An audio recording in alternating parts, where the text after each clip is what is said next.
It's 5:30 and we do have a quorum present. So I will call this meeting of the Madison Plan Commission to order. First, we will hear from Jesse Poole, our technical facilitator.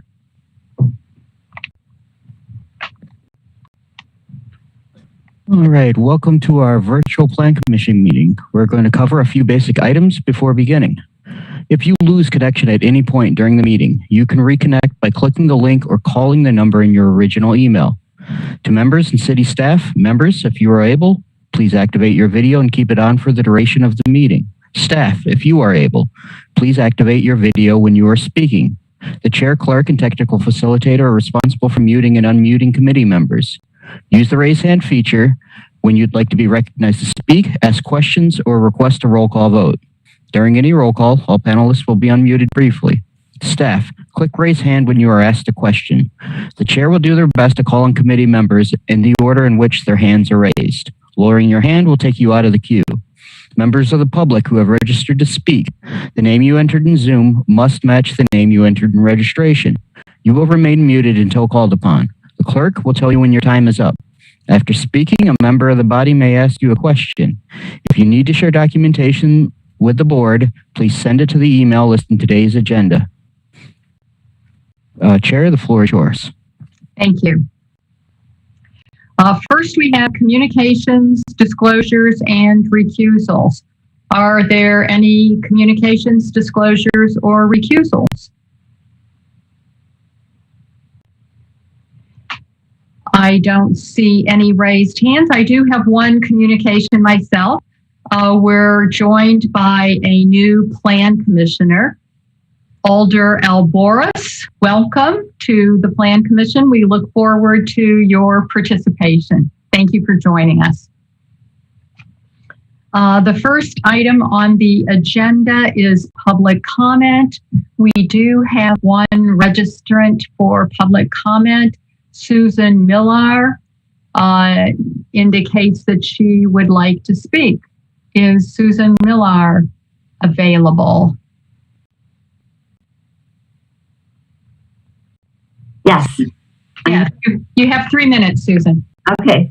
So I'm grateful to you, both the Plan Commissioners and the Planning Department staff, for your ongoing hard work.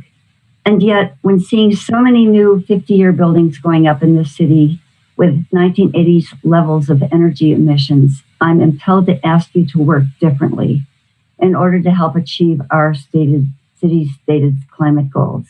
So I'm aware and asking you to work differently that however much you may want to, you cannot require developers to exceed the state's building codes. This, I believe, is why the Planning Department's operational documents, including the recently updated comprehensive plan, are only implicitly aligned with the Common Council's and the Mayor's climate-focused policies, which are conveyed in ordinances, resolutions, reports, and initiatives, such as the Climate Forward Agenda that the Mayor just announced.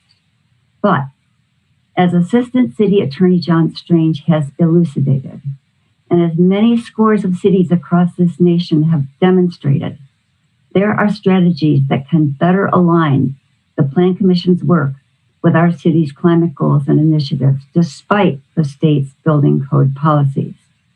In short, cities can use strategies that encourage contractors to build in ways that reduce carbon emissions despite state codes.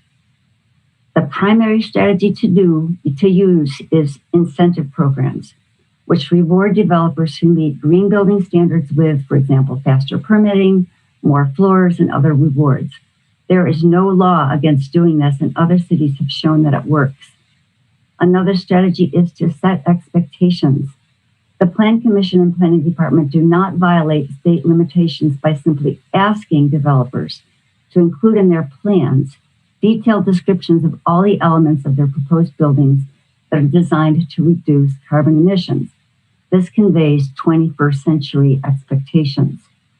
And a third strategy is to reward developers that build green with widely visible public commendation.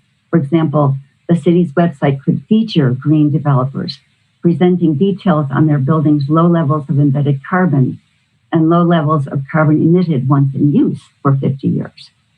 So to my knowledge, the city has not yet implemented many of these strategies. They work. And so I'm asking you to work differently and implement these and other similar strategies to help move your work into closer alignment with the city's stated climate policies and goals. And thank you. Thank you very much. Are there any questions of Susan Miller? Seeing no raised hands, we will go to approval of our minutes. We have minutes for the April 12th regular meeting. Are there any additions or corrections to the minutes? Seeing no raised hands, is there a motion to approve the minutes? Moved by Commissioner Cantrell. Is there a second? Seconded by Alder Lemmer. I will assume unanimous consent unless I see a raised hand to object. Seeing no raised hands, the minutes pass unanimously. Next is a review of the schedule of our upcoming meetings. We have regular meetings on May 10th and 24th and on June 7th and 21st. We have a special meeting scheduled for May 13th at 5 o'clock. All of these meetings will be on Zoom. The special meeting will be on the topic of transportation demand management. The next item on our agenda is a review of the consent agenda.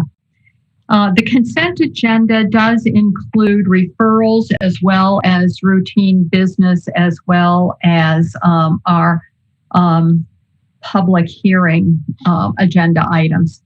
So it is the custom of the Plan Commission to remove from the agenda those items on which the staff believes an application has had sufficient review to warrant approval with all of the conditions placed upon it by various city departments, and on which the applicant accepts those conditions, and there are no individuals who have registered to speak in opposition to the item. These items are placed onto a consent agenda and they're addressed at the beginning of our meeting. People then interested in those items can disconnect unless a member of the commission requests separation, in which case the item is removed from the consent agenda and taken in the regular course of business. Of the items before us today, the following are proposed for the consent agenda. Agenda item 2, 3, 4, and then agenda item 6 is requested to be referred to May 24th at the request of the applicant. And then also on the consent agenda, recommended for the consent agenda are agenda items 9, 10, 11, 12, and 13. Are there any requests for separation of any of those items? Seeing no raised hands, I will review those items which are proposed for the consent agenda. The first one is agenda item 2, determining Legistar 65029, determining a public purpose and necessity and adopting a relocation order for the acquisition of land interests required for engineering, for an engineering project for the reconstruction of East Dean Avenue, Alice Avenue, Tyler Circle, and Seth Circle, Public Street, and drainage improvements from Noda Drive to Turner Avenue Street, 5th Alder District. Agenda item 3, Legistar 65031, discontinuing and vacating a portion of the public road right-of-way of Mineral Point adjacent to the UW Research Park, City of Madison, 19th Alder District. Agenda item 4, Legistar 65070, authorizing the execution of a purchase and sale agreement between the City of Madison and James L. Lucier for the city's acquisition of the property located at 1401 Beld Street for the Cedar Street Reconstruction Project, 13th Alder District. Agenda item 6 for referral, Legistar 64349. Agenda item 9 on the consent agenda, Legistar 64369. Also, agenda item 10, Legistar 64370. Agenda item 11, Legistar 64371. These are all for demolition, consideration of a demolition permit to allow the demolition of single-family residences to facilitate expansion of OB Sherry Park. Agenda item 12, Legistar 64581, 177 South Fair Oaks Avenue, 6th Alder District, consideration of a conditional use in the traditional employment district for an outdoor eating area in a mixed-use building and consideration of a conditional use for outdoor recreation. Agenda item 13, Legistar 64582, located at 610 Atlas Avenue, 3rd Alder District, consideration of a conditional use in the Industrial Limited District for an animal daycare facility in an existing building. Do I have a motion to approve the consent agenda? Moved by Commissioner Cantrell, seconded by Alder Lemmer. I will assume unanimous consent unless I see a raised hand to object. Seeing no raised hands, the motion passes unanimously. Thank you. Okay, next on the agenda is agenda item 5, Legistar 65144. The Planning Division will give us a presentation in regard to proactive zoning within the Oscar Mayer Special Area Plan. And this is an important issue overall for the Plan Commission, and an important policy considerations are involved in this. And I think that Dan McAuliffe will be kicking off. Dan. Yes. Thank you. Good evening, members of the Plan Commission. Again, my name is Dan McAuliffe. Can everybody see my screen correctly? Perfect. I can't wait till we don't have to say that question anymore. But we, so tonight I'm going to go through a little bit of the Oscar Mayer proactive rezoning. Again, this is a informational and a discussion item. This is new for everybody, and so we're before seeking or preparing formalized amendments for the zoning map. We want to just have a discussion to understand some of the policy issues and the preferences of the Plan Commission and get some feedback before we proceeded to that next phase. So just a little bit about just some of the backgrounds. Actually, it's a extra slide from a past meeting. So within going back to the approval process, we were here shortly before July of last year when it was approved by council. But at that meeting, at about 1:30 in the morning, we were asked, it was added to the resolution that planning staff was directed by council to prepare zoning map amendments to implement the goals and policies and objectives of that plan. So that is why we are here. And so talking a little bit about the relationship between plans and zoning, of course, zoning is what regulates what's there right now. It's what people can do on their property without further approvals by using a permitted use approval process. Plans are really how we've handled what comes next when property owners are ready to move on from what's there now. And we've typically done that with a process that either through a demolition permit, a conditional use, a change in zoning, that there was always a little bit more oversight. So why are we considering rezoning? First, to encourage redevelopment that's consistent with the plan. And that we're doing that by simplifying the development process. Maybe they don't need a rezoning, maybe they don't need a conditional use, but there are quite a bit of steps. And equally as important is to discourage development that's detrimental to the character that is recommended by the Oscar Mayer plan. We have a couple examples to kind of highlight how this plays out in kind of a more recent example. So one, you might recall the redevelopment of the party pork liquor into the quarry. This was, of course, an underutilized site, low density commercial zoning. The plan was the Hoyt Park plan, which called for mixed use, medium density. The plan was adopted. There was no changes in zoning. When the proposal came before the Plan Commission for review, it was found to be consistent with the plan. Did it meet the zoning that was in place? No. So that required a rezoning. So it required that demolition permits, a rezoning, and a conditional use before construction. A more recent example is the Swiss Colony site. So similar vacant, underutilized commercial property. This case was a warehouse with industrial zoning.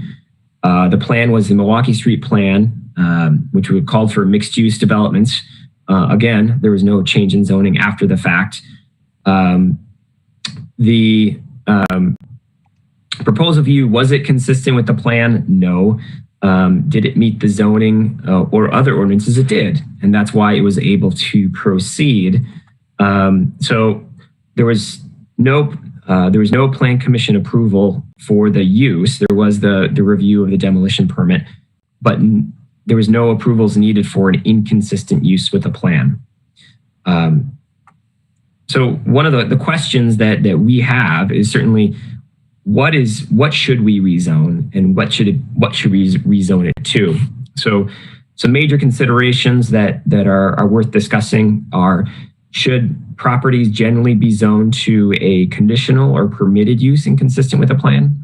How should we handle the creation of nonconformities? And so, anytime if there's existing uses that are active, they obviously, if we rezone it to a district that doesn't have that as a permitted or conditional use, they were allowed to continue operations as illegal non-conforming. However, there are some barriers to operation, things like financing. It just creates some challenges. So that's something that is worth considering as well. Understanding that anytime there is a new zoning district, there are new permitted uses in those zoning districts that may or may not be consistent in the plan. Oftentimes, I like to think of zoning as kind of a context. You're generally thinking about uses that would generally be okay in that context. And when, if we're recommending a zoning change with a specific development's proposal, we have the ability to see how that proposal fits with the context and adding that zoning on second. If we're doing it the other way, you're kind of accepting some level of risk of uses that might be inconsistent with the plan, but might also be generally okay with that context that the plan is looking for in that outcome. And that gets to the plan consistency versus plan compatibility issue. For example, if there was a exclusively residentially zoned area and there was a small commercial space on the ground floor, probably not, dramatically incompatible but it might be inconsistent. And then, of course, which areas are the focus? Certainly within the Oscar Mayer, there's certain sites that, like Oscar Mayer, like Hartmeyer, maybe some potential others that are kind of rise to the top in terms of their importance. Some others also might be less important that, maybe they're focused on the long term, or maybe they're just okay to stay as is. So our zoning districts, generally kind of the universe that we're considering for there in our mixed use districts, RMX, which was recently approved, the regional mixed use, CCT, commercial corridor transitional. Again, both of those are pretty flexible, generally allow buildings up to 5 stories and taller with conditional use. A variety of employment districts are in the corridor now. But TE, which is kind of what we see a lot on the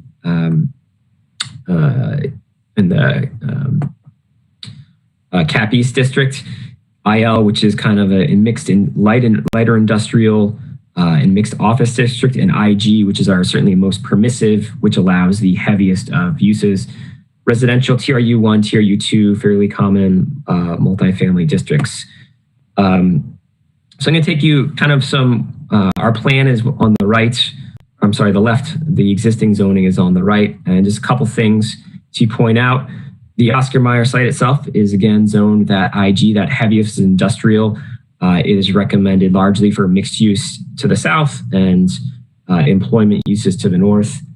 Hartmeyer, the Hartmeyer property is recommended for a mix of open space and residential with some mixed use at the southern and commercial. Again, that's also zoned IG and would allow any use that is permitted in that district to be developed without an approval, without a conditional use or rezoning. It would be a staff level approval following ordinances if those were to come forward. South of Commercial Avenue on the south frontage where we're recommending mixed use, again, we have IL. That would allow offices or small light industrial buildings as well.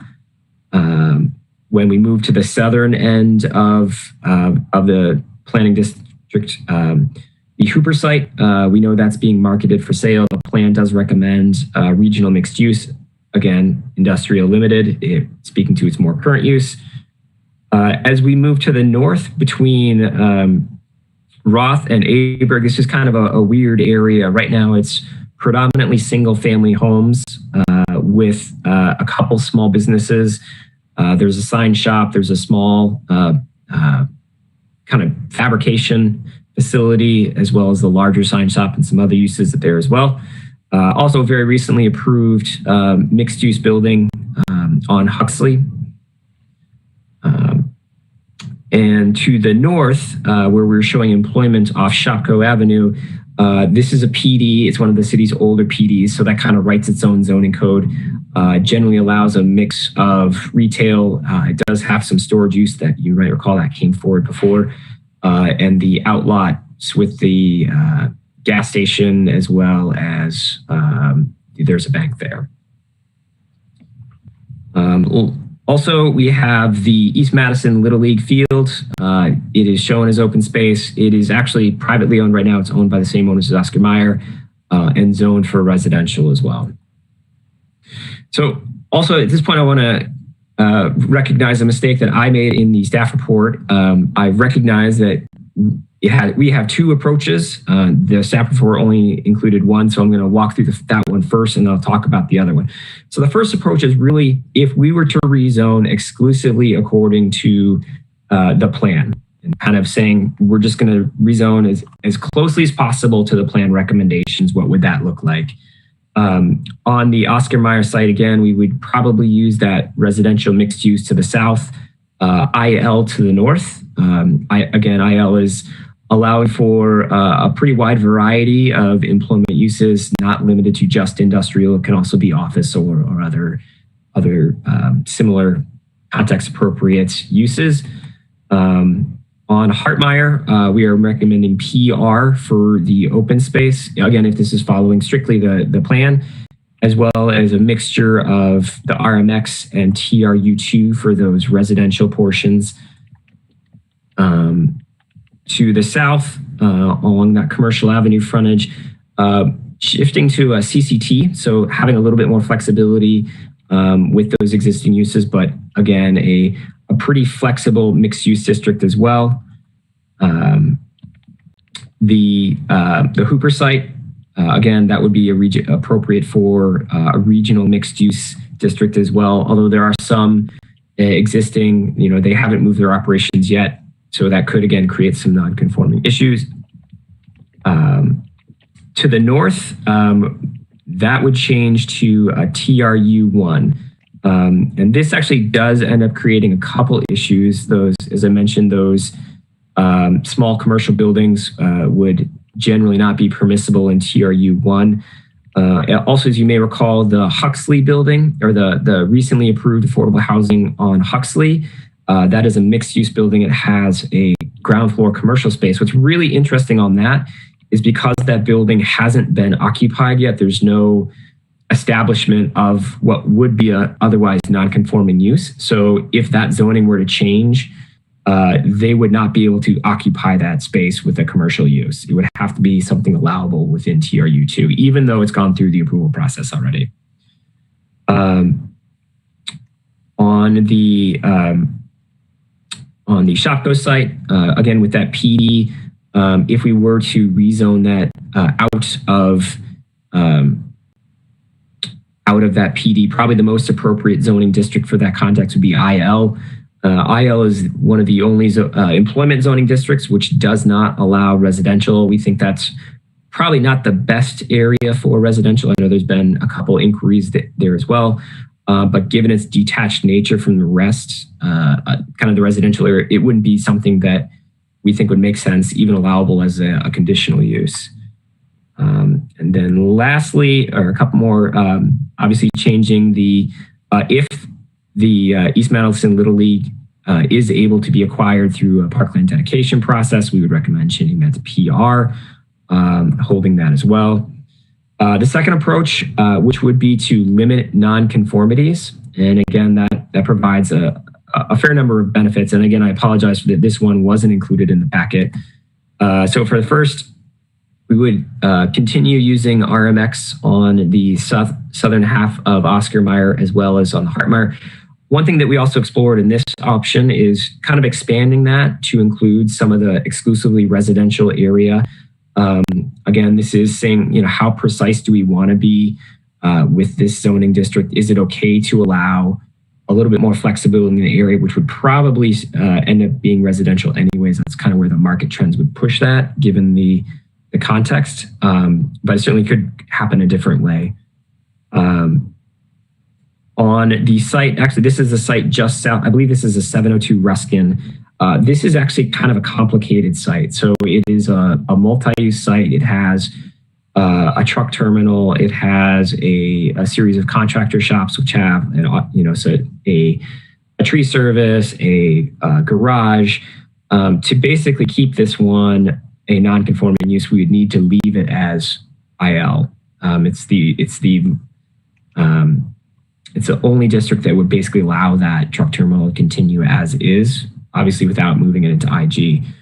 At the southern end, on the Hooper site, if we were trying to keep their current use allowable, a TE would be a good approach instead of going directly to that RMX, because that is kind of more oriented to that mixed employment use, as you kind of see in the Cap East.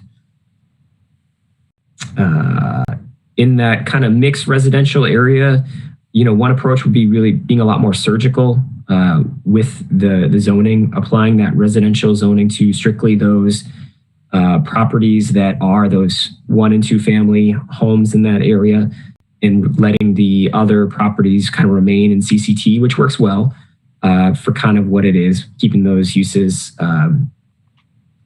conforming. Oops. And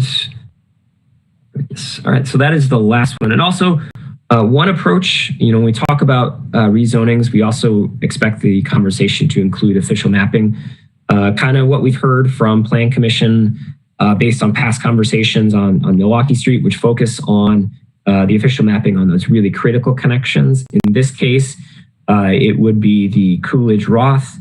I can show you that there. The Coolidge-Roth, the Huxley to Ruskin connection, as well as the Shopko to Pancratz. Another approach that we could take is to officially map the entire green space of that was kind of discussed as on the Hartmeyer property, which is now actually owned by Kraft Heinz. The reason we could do that is it's basically it would be the same effective tool as a rezoning. We do know that there is some differences of opinion between staff and members of the public about what that most appropriate zoning district. We think PR works well. CN could be something that works but it does, in our opinion, have a couple issues with kind of getting ahead of the future park planning process. If we were to officially map it, we wouldn't have to rezone it, but it would provide basically the same level of protections. It would prevent a building permit from being issued in there on that site until that officially map was vacated, and likely the city received it through parkland dedication. So our next step, again, this is us kind of trying to, get an understanding of for what level of comfort Plan Commission has with some of the issues related to permitted versus conditional use, the level of non-conforming, what should we be trying to avoid it, and how else, how comfort level with, what is the comfort level with some of those other permitted uses that come along with some of those conditional uses. So we're trying to get some feedback today. The goal is, after understanding where the Plan Commission is at, we'll have additional conversations as staff and begin preparing the rezoning ordinances for consideration. We'll bring those back for hearings, and if they are successful, we will then move on to the Common Council. So I'm happy to take questions now, but I believe public comment comes next. Right. Thank you, Dan, very much. That was very helpful.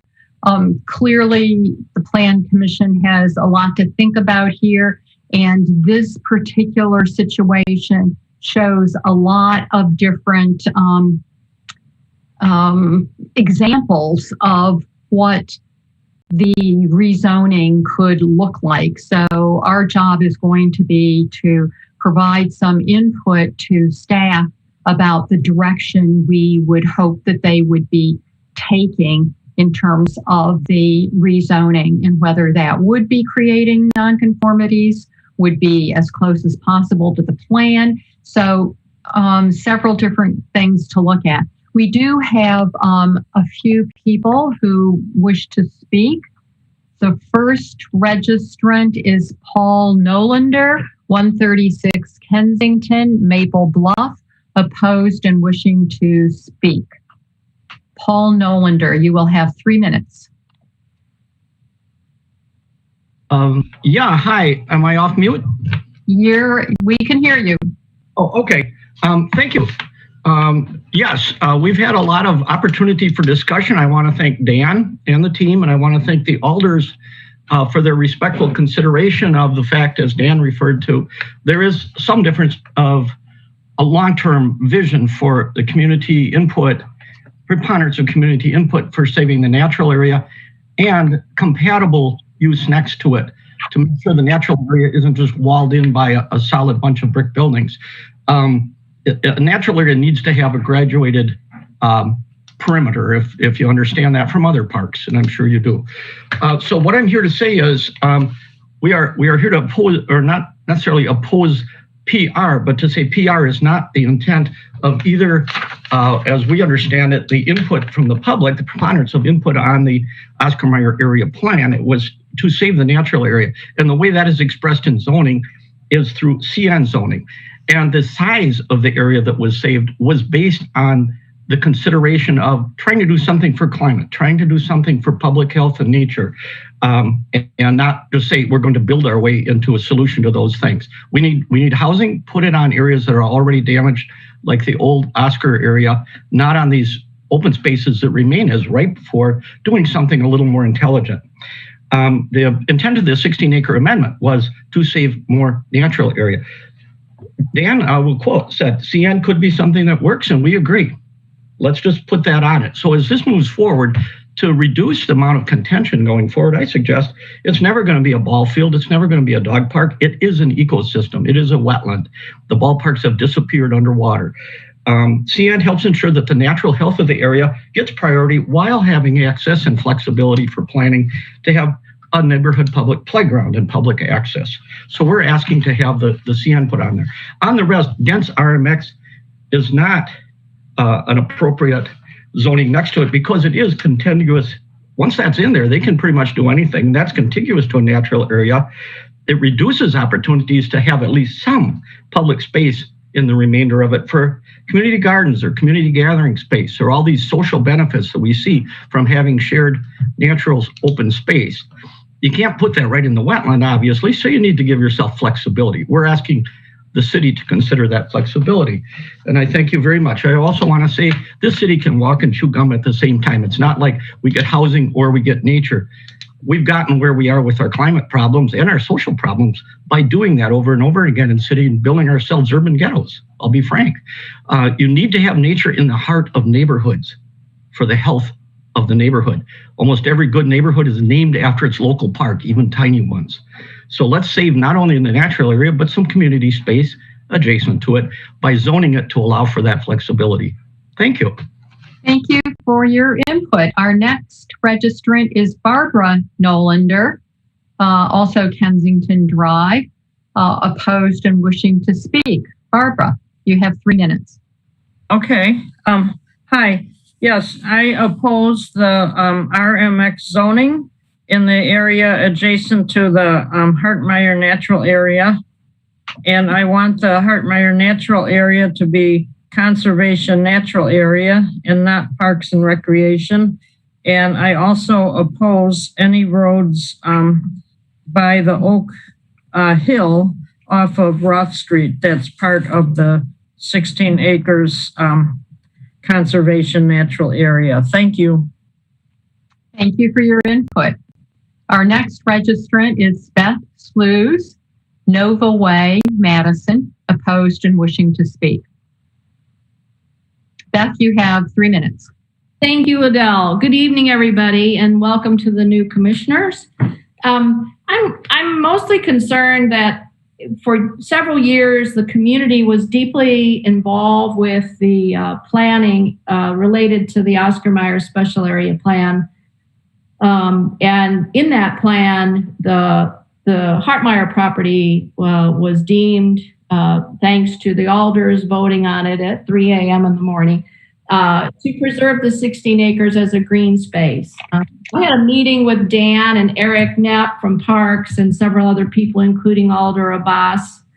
Paul Noldner was there as well, talking about the fact that we do have Demetral Park in that area. And we do have a precedent for the Prairie Ridge, Raymond Ridge area, where there's one area of park that is a natural area, a conservation park for people in the community that want to do more passive activities, bird watching, maybe walking around quietly in a wetland setting, sitting on an observation deck, that kind of thing. And for people that want more active recreation, we have Demetral Park. Let's put a little bit of money into Demetral, improve the dog park and the ball fields. And these can be a pair of sister parks, not unlike Prairie Ridge and Raymond Ridge. I don't think it has to be something that is either or, like Paul Noldner said. The other thing is the land use map. We spent a lot of time during the Oscar Mayer planning process on the land use map, looking at medium residential, high residential, and then the community mixed use at the southern end. I have concerns about this high density regional mixed use in terms of that wasn't even a zoning that was created when the Oscar Mayer plan was in place. And so I feel like this is a misrepresentation of what the intention is of our special area plan, which supersedes the comp plan. According to our comprehensive plan, that's what it says. If you have a granular level look at an area like a special area plan, that should take priority over coming in and suddenly saying, oh, by the way, we want to jam a bunch of high density housing in this area. We work through with planning staff, with the community, and looking at what would be possible along the railroad tracks, that we could be creative and not using up every single piece of open land for housing versus green space. As we've learned through the last year and continue to learn, people are looking for open space. And so I really want the Plan Commission to look at what's in this land use map and understand that what is being recommended isn't in keeping with the Oscar Mayer Special Area Plan. And while I appreciate being... Thank you very much, Beth. That concludes your 3 minutes. We have one other registrant, Joan Bell Call, Ash Lane, Madison, opposed, not wishing to speak, but available to answer questions. Are there any questions of any of our registrants?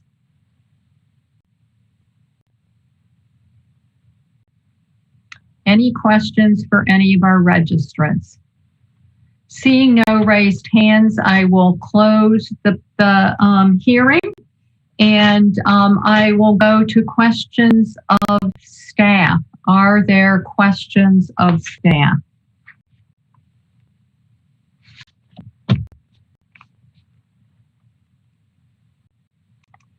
Commissioner Cantrell. I have a question about the permitted uses in CN. Would a tot lot be permissible in a CN district, or is it all just passive recreational activities? Dan McAuliffe. Thank you. So they do allow a fairly similar in terms of uses. A couple of things that a conservation park wouldn't allow.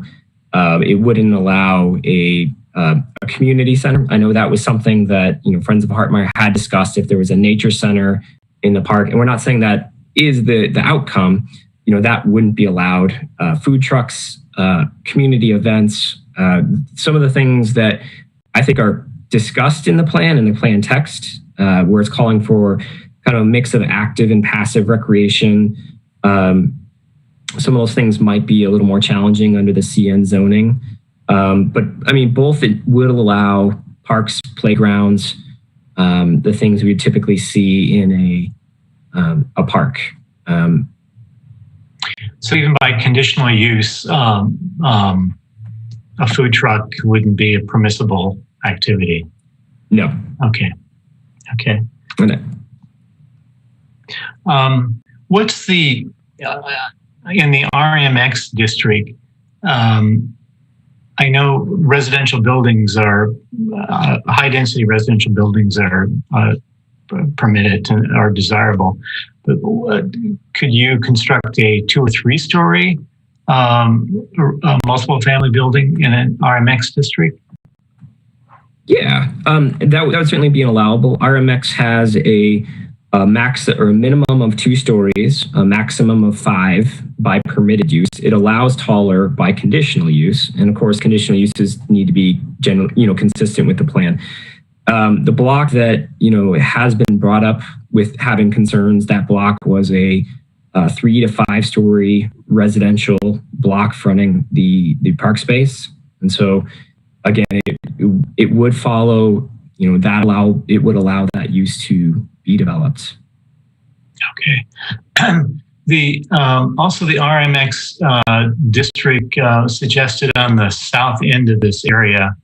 They're kind of old industrial warehouse buildings now, mostly vacant, as I can see.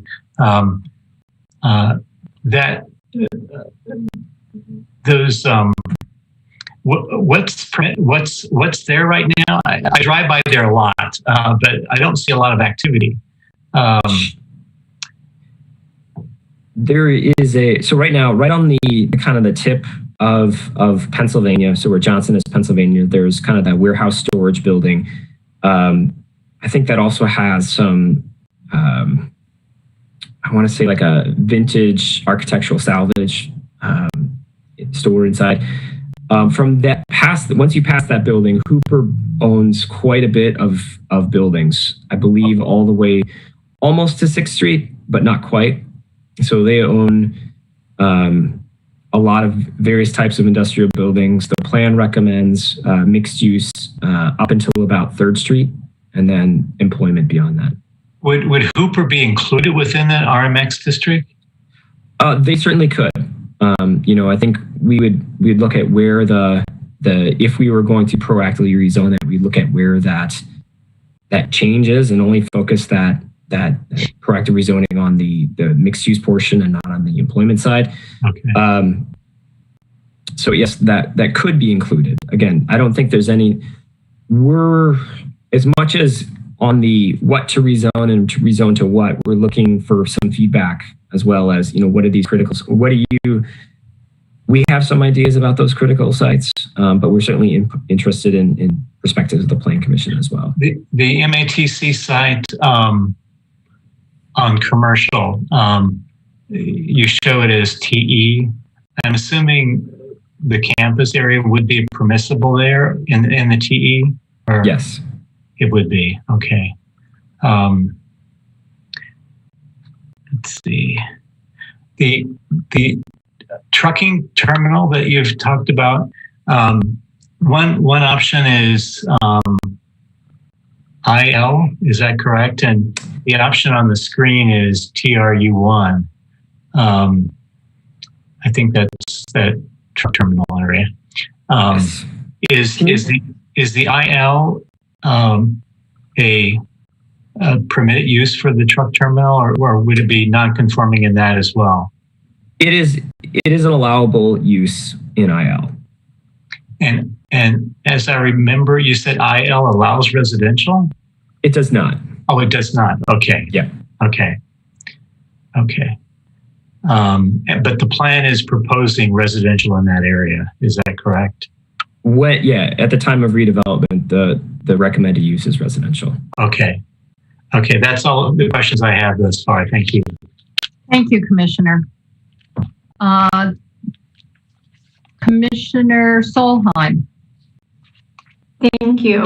I wanted to follow up on the question of non-conforming uses. And, we discussed that before, so I understand the use part of it, but also at our last meeting when we looked again at the follow-up proposal to the Amazon site, if I remember correctly, when we changed that, it was no longer a non-conforming use, but there was still non-conformities in the bulk requirements, which made it seem like then that non-conforming portion of it still kicked in some of those restrictions on improvements later on. So I'm, as we look at it here and maybe, consider some options that would allow existing uses to remain conforming, if there were still non-conformities related to the bulk, would that still trigger those future restrictions? Yeah, my understanding is non-conforming uses and non-conforming buildings are very, very different. Non-conforming uses create problems with financing. They create issues with a variety of other things. It basically is a signal to future building owners that use will not be allowed after 1 year of discontinuous use. And Matt's probably the better person to answer this. But a non-conforming building simply means everything's allowed to continue. You just can't expand the non-conforming area. So, for example, if your house is built too close to a setback and you wanted to have an addition, the addition would have to happen outside that setback area. Yeah, so like we usually call that, it's grandfathered in is the terminology I'm familiar with. Okay, great. Thank you. I think Matt Tucker wanted to add something here. Matt? Well, non-conforming conditions, alterations, additions, and expansions to non-conforming structures do not have quite the limitation that the same restrictions have for non-conforming uses. You're in a much more restrictive scenario when you're in a non-conforming use than you are in a non-conforming structure. And a non-conforming structure can always be reused at some point in time. There's statutory language that prohibits us from limiting the percentage of value increase as a result of it to non-conforming structures, where non-conforming uses has a limitation of 50% of the current total assessed value of the structure over the lifetime of the structure. Now, that's a lot of words, I know. What it means is the limitations to non-conforming structures are a whole lot less than non-conforming uses, and you can do a significant amount of improvement to a non-conforming structure above and beyond comparable non-conforming use. So shouldn't be as much of an issue related to non-conforming structures. Okay. My other question was on the official mapping for the roads. Since this also came up on Milwaukee Street, I just wanted to confirm. It looked like the road extensions are mainly on some of the larger parcels, but we had the situation where one house in Milwaukee Street was impacted. So I was just curious if there were any, specific property owners affected by that, do we need to consider adjustments or? Dan? Yeah. So there are the entirety of what is shown for recommending official mapping is on 3 properties: the MG&E property for Pankratz Shopco, the Oscar Mayer property and the Hartmeyer property. So I think when we will probably be a little more surgical when we look at, what is that exact path. We had a very recent conversation with Rice-Rabin, understanding that there's a fair amount of utility work in the current corridor, kind of between their existing warehouse and the powerhouse. And they just kind of had some concerns of how that would work over time, because you can't pull building permits, or it's a process to pull building permits in those. And so that's a concern about, how do those buildings kind of exist in the interim? But it is generally those 3 major property owners. Okay. Great. That's all I have right now. Thank you. Thank you.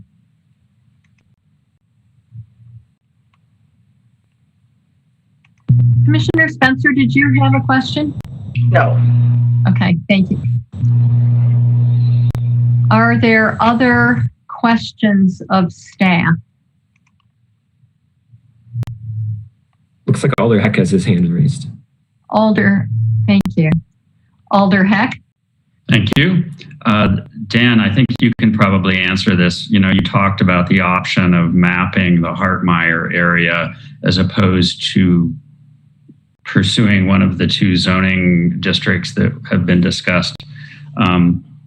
It seems like effectively that's kicking the can down the road in some ways, and just deciding that, we'll make that decision later. And is that essentially how you would see that too? Understanding the history of Hartmeyer, there's been a debate at every stage of the planning process. And we have to recognize that whatever the zoning is, there's going to be a future public planning process once Parks has that. Once they gain control of the property, they go through that public park planning process.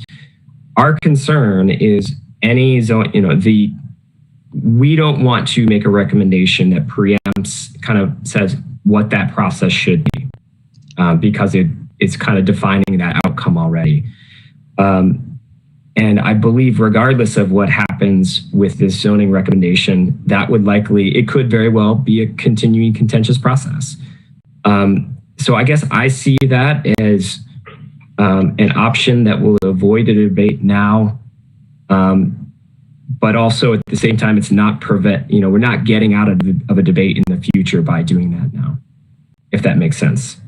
Yeah, exactly. That's kind of what I was thinking. That answers my question. Thank you. Thank you, Alder Heck. Alder Abbas.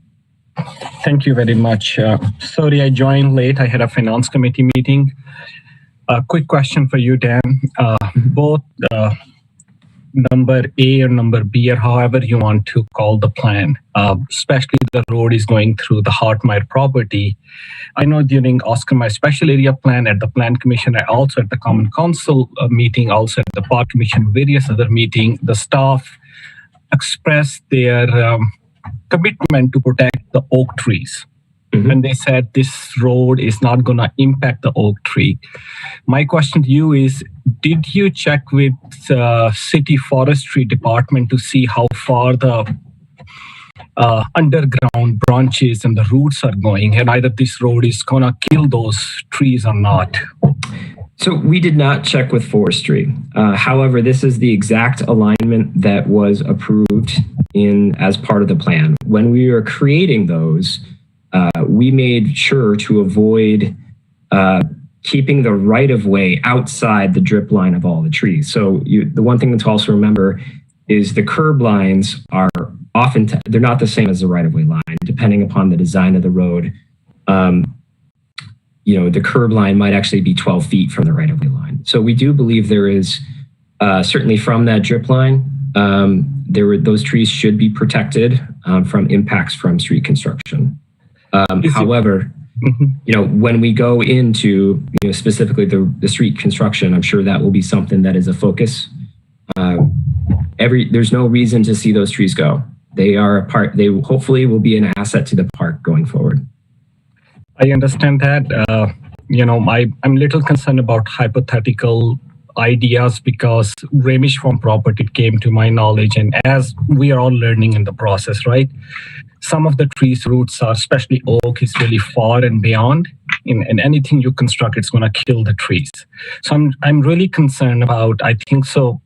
I will leave that on Plan Commission members. They have more experience and see more project, but I'm very concerned, and I think so. I would really appreciate if the city staff next time really look with the city forestry department and review that area before we really commit on something about saving or not saving, to really make sure what we are saying, we will really save the trees. Thanks. Thank you, Alder. Commissioner Cantrell. This is another question for Dan. The two options that you're showing, option concept 1 and then concept 2, the RMX in concept 2 goes all the way over to the natural area, but in concept 1 it doesn't. Isn't that area in concept 1 pretty much open space, or it's not developed, is it? And why did you take the RMX all the way over to the street in that case? Sure. That's a great question. So one of the things that we were kind of going through as we were crafting these, and I would say, I wouldn't think about this as option 1 or option 2. These are two different ways of looking at the project, the process. And so I don't think we're picking column A or we're picking column B. It's maybe we pick one from one and one, One of the things that we're looking at is how precise should we be with these, just conceptually. Do we want to have a different zoning district for every block where the plan shows a different land use? So that is on the undeveloped portion of the Hartmeyer property that is outside the park. The thought process as I was kind of drafting these was the 3 to 5 story, as I mentioned, the 3 to 5 story residential, which is recommended for that block, would be allowable in the RMX. RMX by default wouldn't allow taller buildings unless they were trying to seek a conditional use, which would not be supported by the plan. So I feel confident that it wouldn't allow buildings taller than that. And then just kind of like the market would likely drive that towards residential anyway. So, to what extent do we want to drive zoning districts down lines that streets could vary over time? Those streets aren't there yet. They're the center lines of streets that were called for in the plan, but we are not recommending them for official mapping. So it was just a different way of exploring an idea. But it's certainly, it wouldn't be inappropriate to have the TRU1 there as well, or TRU2. Can't recall. Okay. The last question I have, and I'm ready to start, giving you at least my points of view. The MATC property and the one concept is CCT in that whole kind of a triangular area. The other was TE. They both allow employment, is that correct? And they both allow residential. Yes. What's the primary difference between the TE and then the CCT? So on the MAT side, there's really no difference. They will likely allow the same thing. MATC is going to be there for the foreseeable future.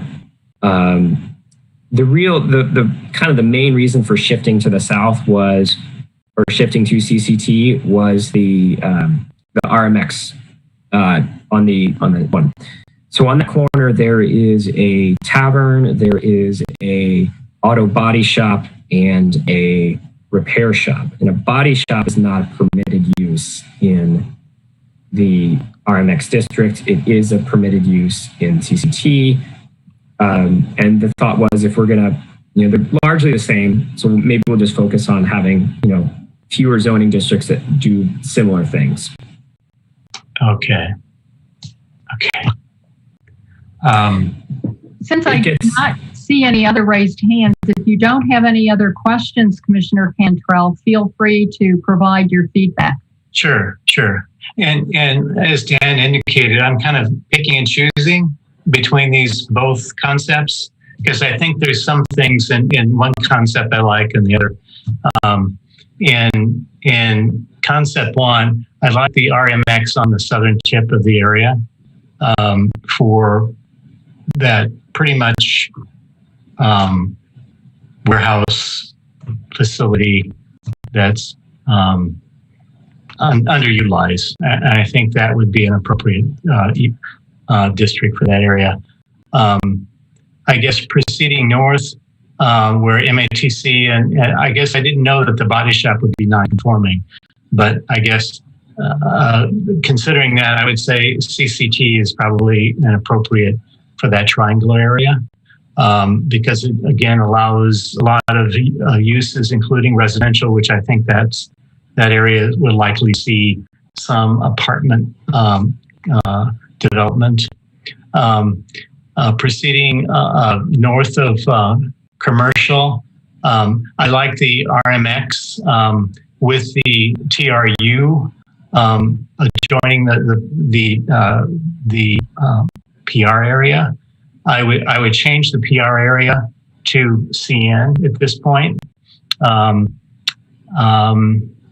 And I guess I think that when the Parks Department develops a park plan, which that area is primarily wetland and it's a natural area, but when they develop a park plan, we can kind of carve out a tot lot or a facility for that area. And there's going to be a lot of multiple family development in there. So we need a park that has some facilities for people to use, not only walk and enjoy nature, but also to recreate, some active uses as well, because we don't want them to be crossing a major highway to get to a park, in my opinion. And then proceeding north of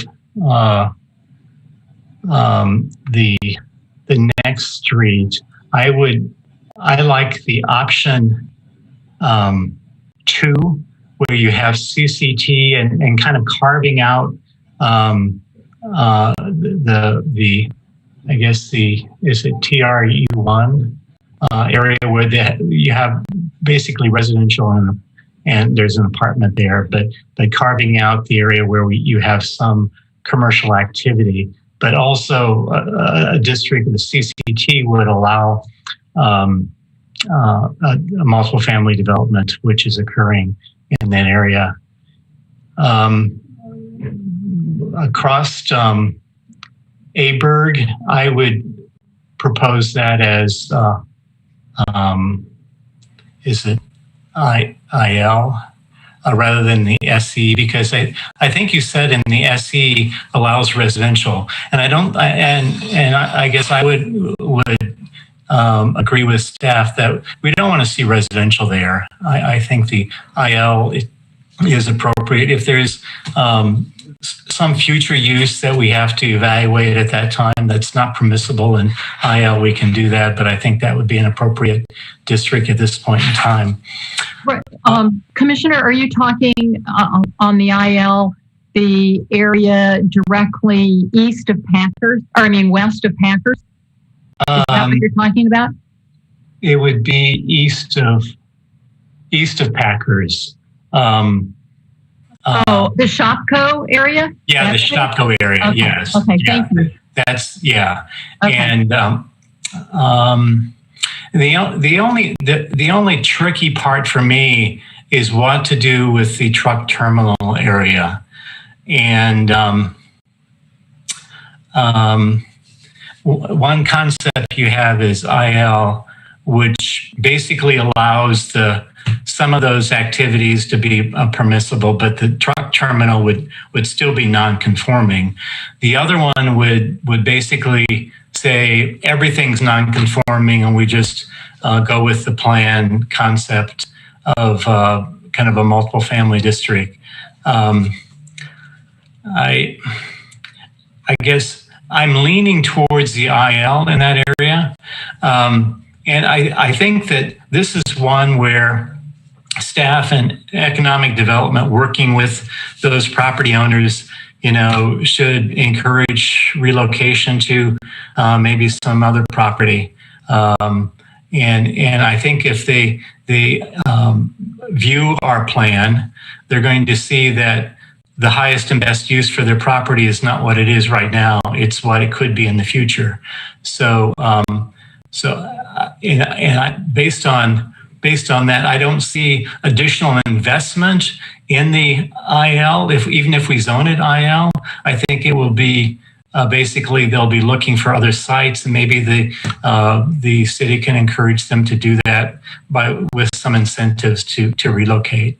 But I guess at least at this point, those are my suggestions. Thank you, Commissioner. Very helpful. I'd like to hear from some other commissioners what their thoughts are, either on the fairly specifics here, or if you have general direction that you think that plan staff should be taking in terms of avoiding nonconformities or sticking more directly with the plan. Commissioner Solheim. Thank you. Actually, I have one follow-up question for Dan, if we can do that as well. I wanted to follow up. You mentioned a recent neighborhood meeting, I think maybe from February, about this. Can you elaborate a bit more on just what the outreach has been to neighbors and property owners regarding, just education about the rezoning and this process? Sure. So at this point, we have sent out postcards to the plan area, property owners in the plan area, to let them know of that meeting, that meeting that we had. You're basically seeing the same thing that we showed at that public meeting. At this point, this is very preliminary. Again, we are mostly looking for kind of conceptual, how should we approach these rezonings that council's directed us to make recommendations for. So at this point, we kind of just want to let people know this is going on. Our next step is to, formulate those specific rezoning proposals. And we will, of course, let the property owners know there's required mailings. We will make sure that Alder Abbas knows, as well as we can use our email list from the Escamar Special Area Plan as well. So we've been doing our best to let people know. Great, thank you. That's very helpful. So I guess just some feedback from my end. In general, I would like to avoid non-conforming uses as much as possible. I would have a hard time supporting turning something into a non-conforming use from an existing use standpoint. So I do like some of the suggestions where we can move towards the plan goals, but not create those challenges. And in terms of the Ruskin property with the current industrial use, the motorcycle shop or the trucking station. I would agree with Commissioner Cantrell. That area, it's a little more tucked away. I think that showing it in the plan as it is would encourage future redevelopment. It would likely need some, funds there's probably some cleanup work to do there. So continuing the industrial use with a new owner is not as likely as some other industrial locations. So I'd be inclined to leave that IL as it currently is, I believe, and keep that a conforming use. And then just following up on the Shopko Drive parcel, I would agree in terms of keeping that as is or as keeping an employment use. I just don't think that we have all the information on hand, just as we just had recent discussions on the Ramish property. I don't think we're ready to go with any residential uses at that location. So that's all I have. Thanks so much for the great presentation. Thank you, Commissioner Solheim. Commissioner Spencer. Thank you. Just to follow up on some of the, or the question on outreach, Dan, somebody had mentioned that the regional mixed-use district wasn't mentioned, wasn't part of the plan, but since has there been a lot of communication about that possible use, and was that discussed at the February meeting? I'm just curious. Yes. So the regional mixed-use district was not a approved zoning district when we were crafting the plan, and so as a result, we certainly couldn't have. And frankly, when we were crafting the plan, we weren't aware that we were going to be asked to craft zoning recommendations as well. So it was discussed. It was approved.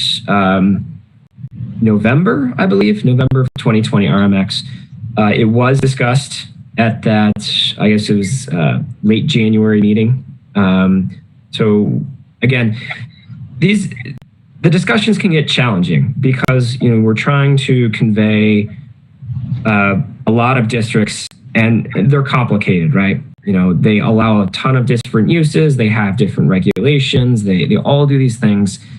Sometimes they do them similarly, sometimes they do not, and we're aware, but we did convey what was allowable and kind of its intent to the best of our ability in a relatively short time. Okay, thank you. And I appreciate the continuing discussion about the regional mixed-use district and how it would apply here and in other areas.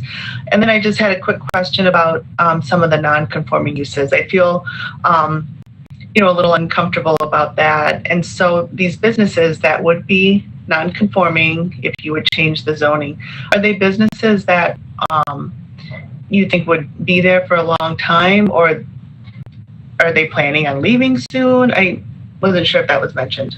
Yeah, so it sounds like our non-conforming issues circle is kind of focused on that Ruskin Street property. And so there are certainly, there are in the different districts what we've done where we saw if we provide kind of that option one where if we were following strictly that plan recommendation, we create non-conforming. There were zoning districts that we could move kind of more towards the plan recommendations, and we might not get there all the way, but you're kind of taking off that threat from those. What I'll say is inconsistent and potentially detracting from that future character. We can't really do that with that Ruskin property because of the truck terminal. The balance of those uses, the motorcycle shop, the landscaping shop, those could be accommodated in a different zoning district that has, the potential for fewer impacts on the surrounding. But the truck terminal is kind of interesting because you can't really reuse. It's not a building type that you can reuse as anything else. And so I would tend to agree that there's probably not going to be much more industrial investment in that industrial zoning. I believe that the market value of the land far surpasses what they could get out of the rents by investing in industrial. So we could try, if we wanted to say that, maybe it's okay making that truck terminal non-conforming, we could certainly find a zoning district for those other uses as well.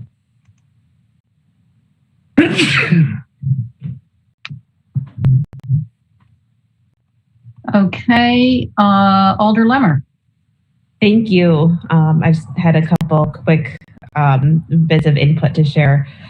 Broadly speaking, I think it's really important to avoid creating non-conforming uses. And the third strategy mentioned in the report of rezoning to a district that is more consistent with the plan recommendations and existing zoning, yet allows current use even if the rezoning does not explicitly follow plan recommendations in that location is probably be the best way to go. And I also wanted to share that I think it would be fine to zone the Hartmeyer land to CN instead of PR, because it's been clear that the desire was for that space to be a conservation park from the beginning. I think the neighbors and the residents made that very clear that that was what they wanted to see. So I would be comfortable with that. That's all I have for right now. Thank you, Alder.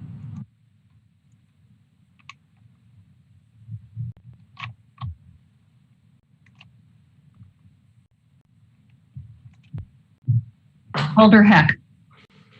Thanks. I think Alder Abbas has his hand up too before I did, so you might want. I just have one quick I do try to take commissioners, plan commissioners before, so okay, great. Go ahead and I will definitely call on Alder Abbas. All right, thank you. I agree with what Alder Lemmer had to say. We mentioned the non-conforming uses versus non-conforming bulk requirements, and I'd be less concerned about the latter if those were to creep in based on what our discussion was earlier. But generally, avoiding non-conforming uses does seem like a pretty good approach. I actually am content with kicking the can down the road, as I said earlier, about the Hartmeyer property. I think in all likelihood it could end up as CN, but I would like to hear further about what is and isn't possible there. And as we get the other zoning figured out, how that might interact with CN or parks zoning category. So I'm content with doing the map reservation only, but obviously there is a lot to discuss with regard to that still. That's it. Thank you. Thank you, Alder.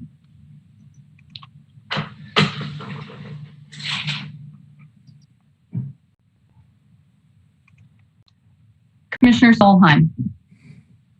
I just had one thing to add in terms of, if we were to go with some of the rezoning that allows uses to be non-conforming, even if they aren't the most ideal zoning district for the plan.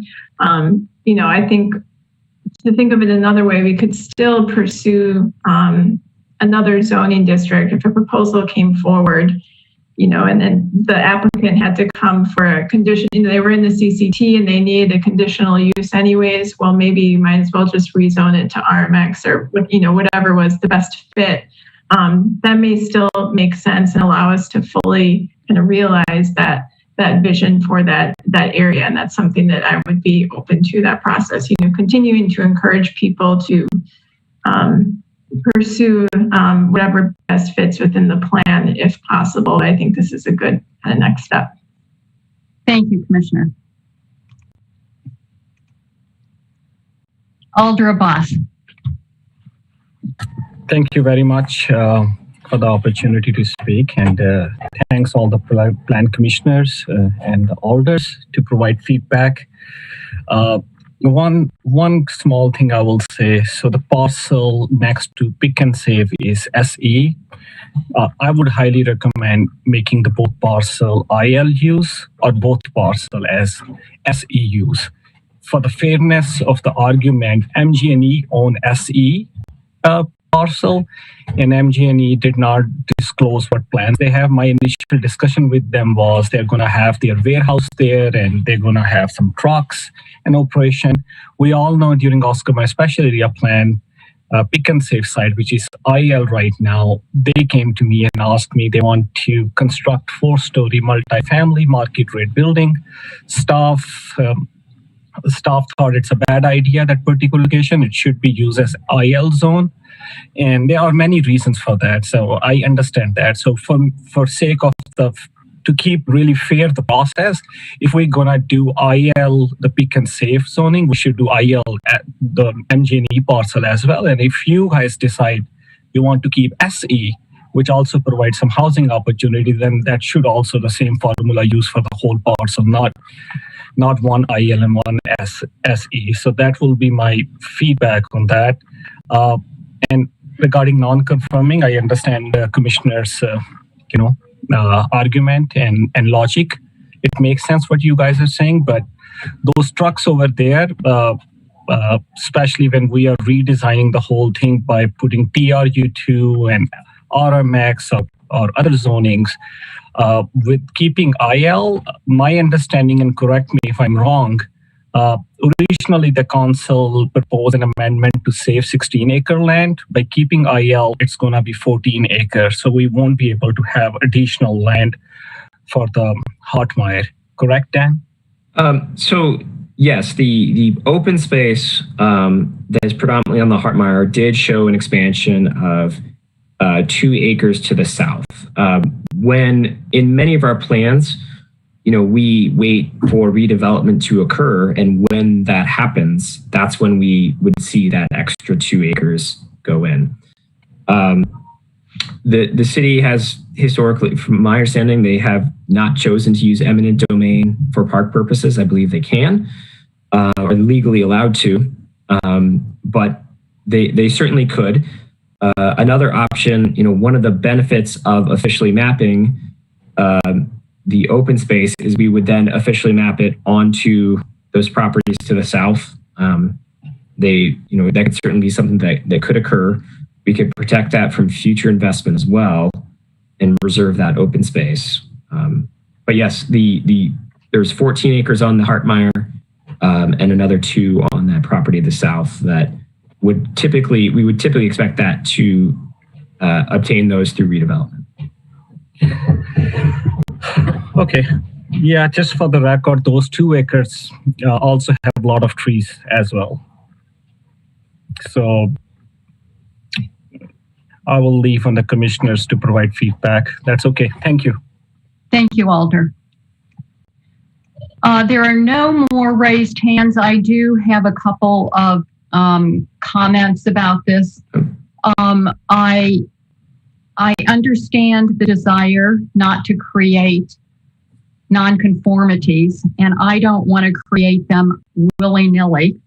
That said, we put in so much effort on these plans and time and input that I tend toward the zoning going more toward what our plan is, keeping in mind, trying not to create nonconformities. But I think that the plan is extremely important. And so I would not avoid nonconformities at all costs. I would go ahead and have some nonconformities that seem to be logical, and knowing that it is something that can continue in perpetuity. All it's saying is it can't get bigger. So I would be inclined to have the truck terminal be a nonconformity and go ahead and map accordingly. So avoid nonconformities, but not at all costs. Our plans should matter. So that's my perspective on it. And we do have a couple of raised hands now. Commissioner Cantrell. I would tend to agree with Chairperson Zellers on that as well. And I think really the only use that's really detrimental to this whole concept area that we have is the truck terminal. And quite frankly, I think that they will eventually, probably in not too many years, relocate, and the city should be, in discussions with them about that, because that use is not appropriate in this area, or at least it will not be when large apartments are going to be constructed. So the one question I have is that the other two activities kind of within that area, the motorcycle shop, I guess, or in and around where the truck terminal is, would they be permissible in the CCT area, or is the IL kind of what staff kind of envisioned, because that would make those uses conforming? I don't have the zoning code in front of me, but there certainly are districts that we could find that keep those as conforming uses and kind of move the needle closer towards the plan recommendations. Yeah. So I don't want to say with certainty, I want to say it is, but again, these things, this gets into the weeds real fast, right? Yeah. There's a ton of details that we need to confirm and make sure that, we're dotting our I's and crossing our T's. I totally understand. I know, I feel your pain because I've been there before. I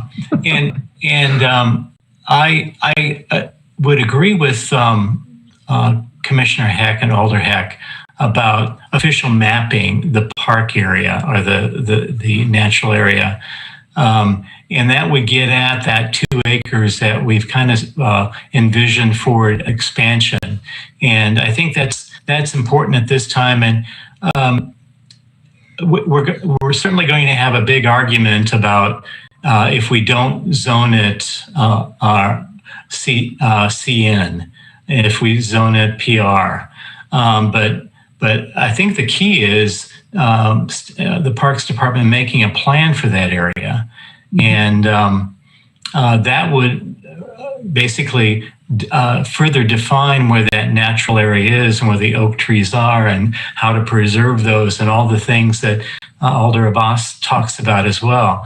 But official mapping it, I think, is very important, and official mapping the streets are very important. And I would totally support those efforts in addition to moving forward with the districts. But try to limit as much as possible the nonconformities, because as we saw with the use on the east side north of Woodman's, that was a difficult situation. And so I would suggest that staff work with those property owners and have a big outreach process in order to facilitate this development plan and inform them of what the plan is and how it affects them as well. So that's.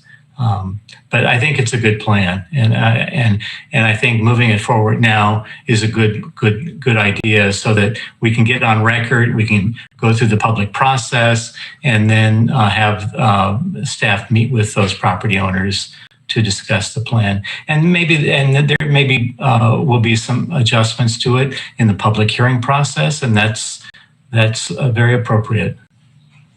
Thank you. Thank you, Commissioner. Heather. Thank you, Chair Zellers. I wanted to thank the Commission for really digging into this. It's very complicated, as you can see, in a nuanced process that we really haven't taken on over the past few decades with regard to using these tools to implement our plans more quickly. I think by and large, we're glad to have them, the rezoning and the official mapping tools at our disposal as a city. A lot of questions this evening about, how selective should we be, how precise, how much should we try to avoid nonconformities while maybe picking the key sites within these plan areas, key, critical catalytic sites to move forward with. So I think we heard a lot of things all across the spectrum this evening.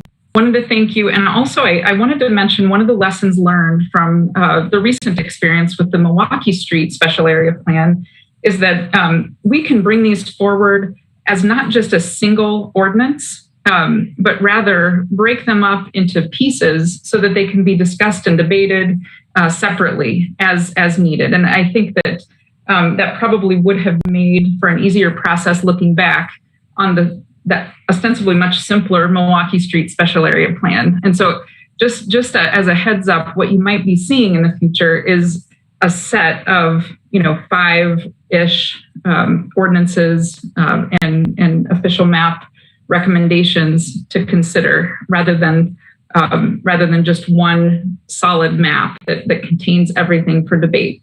And so I think we'll take what we've heard this evening and not only apply it here, but also apply some of what we've heard as we're thinking about how to apply these to the mall area plans that are ongoing. In those cases, we're actively thinking about it during the planning process.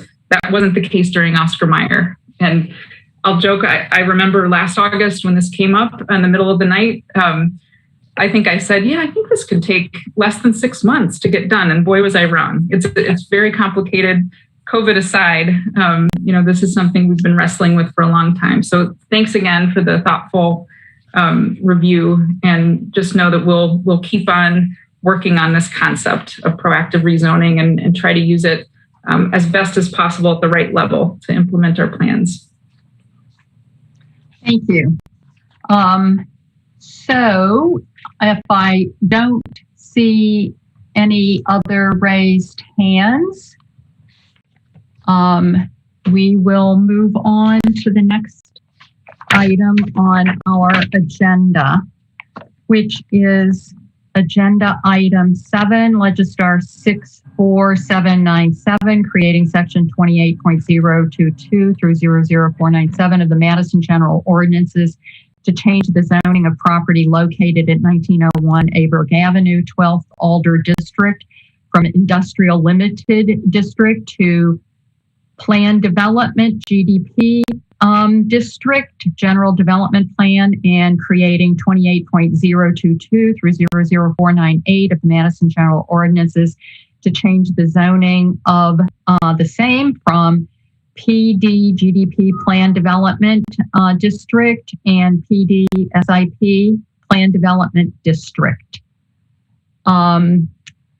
I believe that Tim Parks is going to give an overview. Tim. Thank you, Chair, members of the Plan Commission.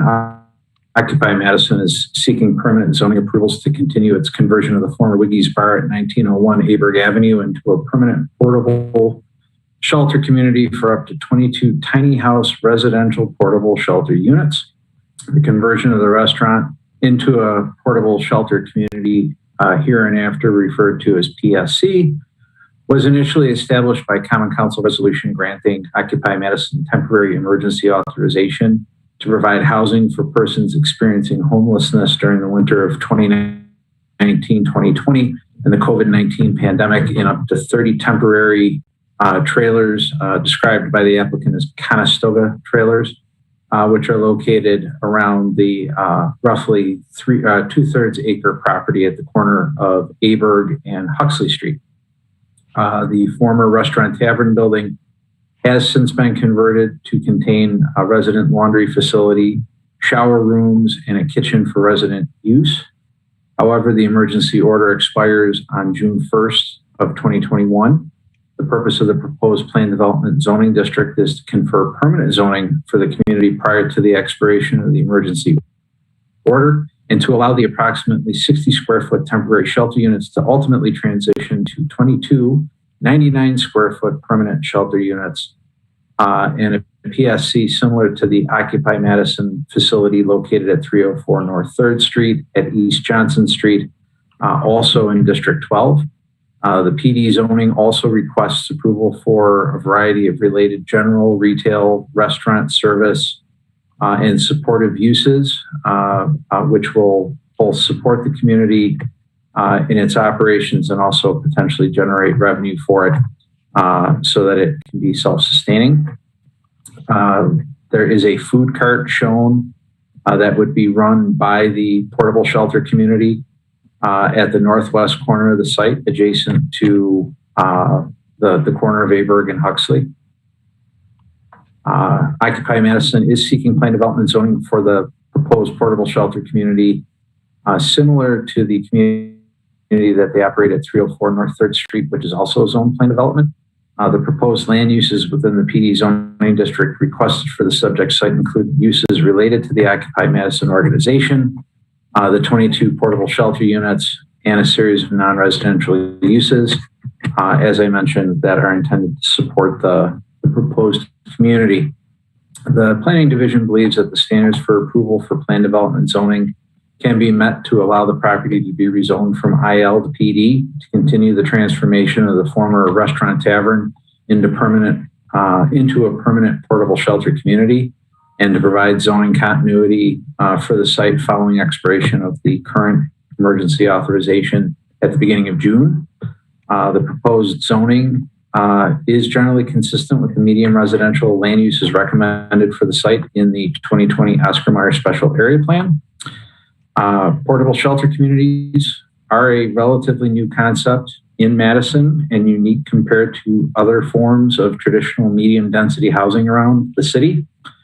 Planning staff feels as a result of that a cautious approach to regulating them is warranted. Staff feels that the portable shelter community that Occupy Madison established in 2014 has functioned well despite the controversy that surrounded that project at the time that it was reviewed. Despite how well it's running, we feel that because this shelter community at 1901 Aberg will be roughly twice in size as the 3rd Street location, that we are recommending approval subject to a slate of conditions that we feel are consistent with the conditions that exist for the 3rd Street portable shelter community, as well as the conditions of approval or the stipulations that were included in the emergency authorization resolution that was adopted to allow the site to establish on a temporary basis. That concludes my presentation. I'd be happy to answer questions after the public hearing. Thank you. Thank you, Tim. We do have quite a few registrants. The first one is Brenda Conkle, North Hamilton Street, Madison, in support, wishing to speak, representing Occupy Madison. Brenda, you have 3 minutes. All right. Does staff have some slides for us? And while they're working on that, I'll just jump into a couple of our key issues. One of them that people wanted to hear more about is why we are not allowed to have alcohol or drugs on our property. Drugs are illegal, and so we find it to be an odd comment in there. And then alcohol, we actually end up ourselves saying no alcohol at the property that does exist, but people were concerned that we be allowed to make that choice and that other housing developments don't have these type of restrictions on there. So that's one thing. We'd like that one condition removed. And then there were a few land uses that we had hoped to do that I'm not sure if they fall into the categories that were, they're different than what was in our letter of intent, and the staff have eliminated a couple of them. And one of them I didn't really think about, but we did want to have a community fridge. And so we're wondering if we need to have a food pantry be listed as one of our uses. The other 3 that weren't included that we were interested in is we are planning on doing a lot of art related items. So we would like to have art displayed on our walls that potentially would, be sold there. We'd also be using art for fundraising and doing art classes there. We'd also like to do yoga classes there. And we also would potentially like to have some service businesses like computer repairs or bike repairs or something like that. So one of the things we're trying to do is we're trying to make sure that we can sustain these villages by the activities that people who live there do to make money. And so those were some of the ideas that we had, but I'm not sure that those uses got included. I'll move on to the slide presentation and I'll be available to answer questions. But we're here today to present Occupy Madison's proposal for transition of the existing emergency shelter village at 1901 Aberg Avenue to a permanent village modeled after the existing one at 304 North 3rd Street. So last October, we got temporary zoning from the city of Madison by a city council resolution. I'd never seen that before. That may be the first of its kind. Maybe I'm wrong. But this was an emergency during the pandemic to make sure that people could get housed. On November 6th, we purchased the property, and by November 9th, we had actually started construction. November and December, we built 34 huts. At the end, we were able to build 6 of them per week. They are 60 square foot huts, and they cost us about $2,000. And like I said, we can build about 6 of them a week, so we can build them much faster than the other ones. I refer to those as huts. They're called Conestoga huts. The other ones that we're transitioning to are wood frame houses, and those wood frame houses are the 98 square foot ones that Tim had talked about. Those cost us about $7,000 a piece, and they take us much longer to build. So we built these 34 huts so that people could get moving. Thank you. That concludes your 3 minutes. Our next registrant is Ed Kaharski, Sydney Street, Madison, in support and wishing to speak. Ed. Am I live? Yes, you are. You have 3 minutes. Okay, I have to run through these slides rather quickly. So let's have the next slide, please. Okay, this is a site plan, shows the existing successful emergency village that we've built and are running so far. We've been in operation now about 4 months and run relatively well considering the quick format we were under. I want to move to the next slide. Okay, this is the village as we saw it in the winter, and those are the Conestoga huts, and they're very serviceable for thermal comfort and safety. They're not so spacious or gracious for living long term. Next slide. So this is an example of what we have built and operating at the 3rd Street site. You can see that the homes are much more home-like, and the environment on which they're placed contains a good deal of green space, which we have a special means of overlaying this green space over the existing pavement, because on the first site we were restricted to leave the cap on some contamination beneath. We don't think we have nearly as much on the new site, but our approach is very simple and clean. We have no need to tear up the existing pavement. We're just going to go right over it, except for where we have about 7 tree holes. Let's go to the next slide. This is the general site plan for the 22 house scheme. You see on the upper left is the coffee cart on the corner, which is important for building community connection as well as income. And you can see a good deal of green space. We'll be increasing the 3.5% green space that exists to 27.5%. And we're also achieving a density of 35 units per acre, which is comparable to medium density, comparable, say, to across the street. But by not biggering our units, we have very small units, we are able to also be extremely generous on open space. So next slide. This is the real point of our project is about restoration, and first and foremost is about restoration of the lives of some of our roofless citizens. And this is an example of some of our current residents that are in those huts and are looking forward to moving into better houses. Next slide. This is where we started, the abandoned and empty Wiggy's bar with some lovely asphalt, some concrete wheel stops, and other decor, and a shell building, but in good shape, and actually everything left intact inside of it. Next slide. I think the previous presentation covered the neighborhood context quite well, so we'll go right past this. Thank you, Ed. That concludes your available time. Our next registrant is Timothy Jones, North Sherman Avenue, in support and wishing to speak.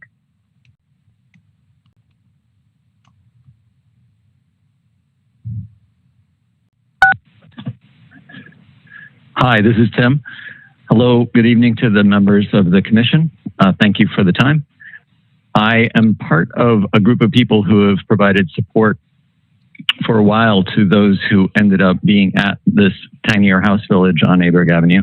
I have been part of the mutual aid network for about a year and a half and participated in the summer as some of those residents arrived at McPike Park.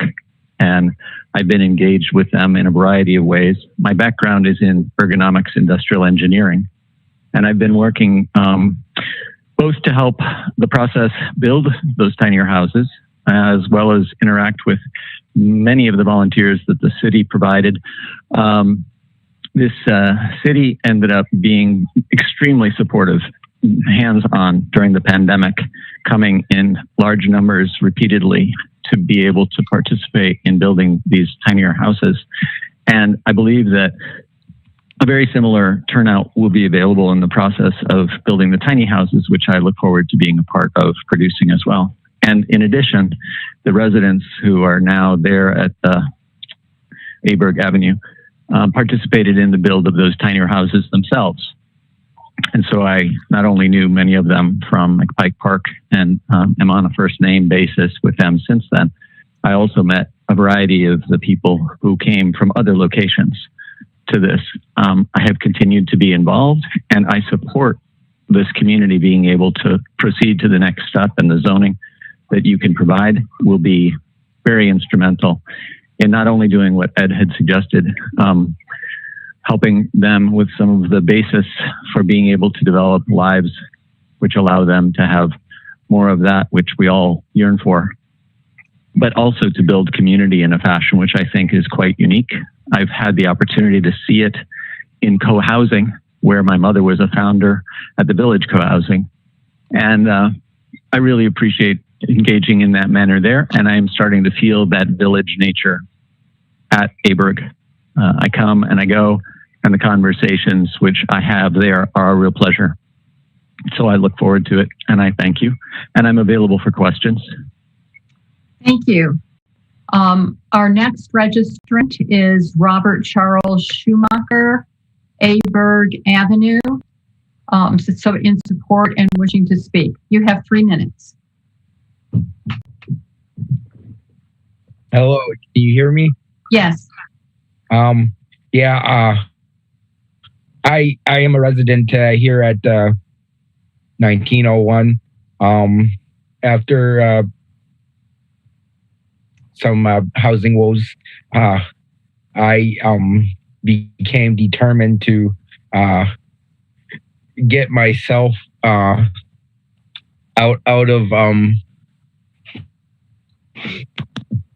the leasing agreements, and because of Occupy Madison, it's been a true blessing that I've been able to actually help build houses and actually live here.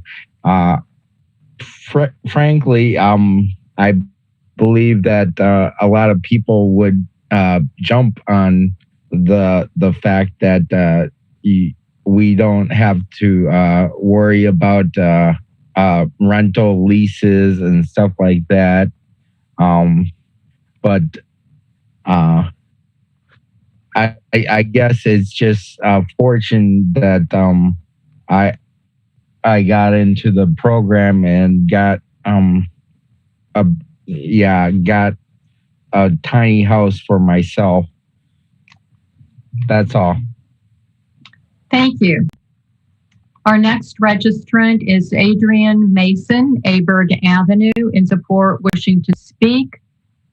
She indicates she's representing Cherokee Mason, Dakota, Chowski and Maliak Mason. I'm sorry, I probably didn't pronounce those correctly, but please go ahead, Adrian. So we currently reside, again, at Aberg. We're another group of residents. Because of Occupy Madison, we were given the opportunity of stability and employability skills that has helped me succeed in attaining my high school diploma and a college education. We have a roof over our head, which makes online school so simple. And we are all trying to just work together and be a community. And that's pretty much it. And we support this. Thank you for your comments. Our next registrant is Larissa Joanna, North Blair Street, in support, wishing to speak, representing Reshaping Madison Together. Larissa? You have 3 minutes.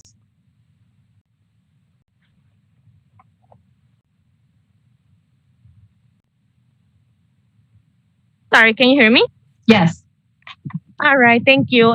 Yeah, I'm here representing Reshaping Madison Together because we are advocates of housing, eviction prevention, and obviously giving support to our homeless neighbors in the city. So I want you to do the right thing today and allow our friends and families to continue to have a safe and a safe housing at the Occupy on Aver. So we are advocating for permanent housing and for more tiny homes so that our community can have a safe place to live and not just be out here in the street. So there shouldn't be a problem with passing this today. There's a lot of work to do out here, and we had to start somewhere, and doing this is the right thing today. So I yield my time. Thank you so much. Thank you very much, Larissa. Our next registrant is Jeremy Ryan, Southwest Canyon Court, Portland, Oregon, in support and wishing to speak. Jeremy. Yes, I would like to request the ability to have video so that people who are hard of hearing are able to see me. I know we have some new members. Maybe they'll care about the disenfranchisement of people who are hard of hearing. Thank you. We can't do that right now. It will be on our list for the future. Go ahead, please. You do have 3 minutes. Okay, it's been 6 months, or actually it's been 9 months. I just wanted to say that Occupy Madison is the prime example of how these communities can work and how communities can come together and form solutions for homelessness. And I think that you should be giving them every leniency and leeway that you can in zoning and everything else so that they're able to help more people and get more people to be safe. And especially considering this pandemic is not probably ever going to completely go away. And we need to start, obviously the city hasn't cared enough from a humanitarian aspect to take care of the homeless issue for the last 20, 30, 40 years. But if it doesn't, if you guys don't care from your heart, well, now it's a public health issue. So now you need to start looking at it from a public health standpoint. It's unfortunate that for 10, 20, 30 years, people just couldn't care about from their hearts. But either way, however you look at it, we need to find houses for people who don't have houses. And this is probably the most effective and most cost-effective way to do it. And I encourage the city to look into further funding and perhaps even donating land for these types of projects and working together. It's going to go a whole lot further than the same investment in some center and building out some center. you can build a whole lot of houses for the same amount of money that you spend to house, more people, or less people. So I encourage you to support agenda item 7.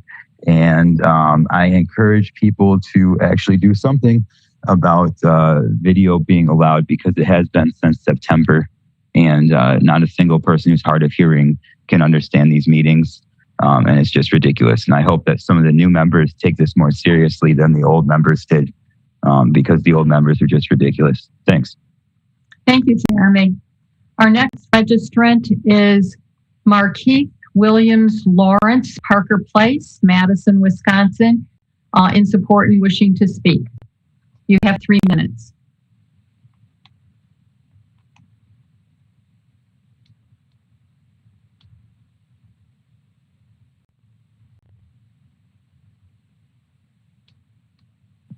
Chair, there is no person by that name in attendance.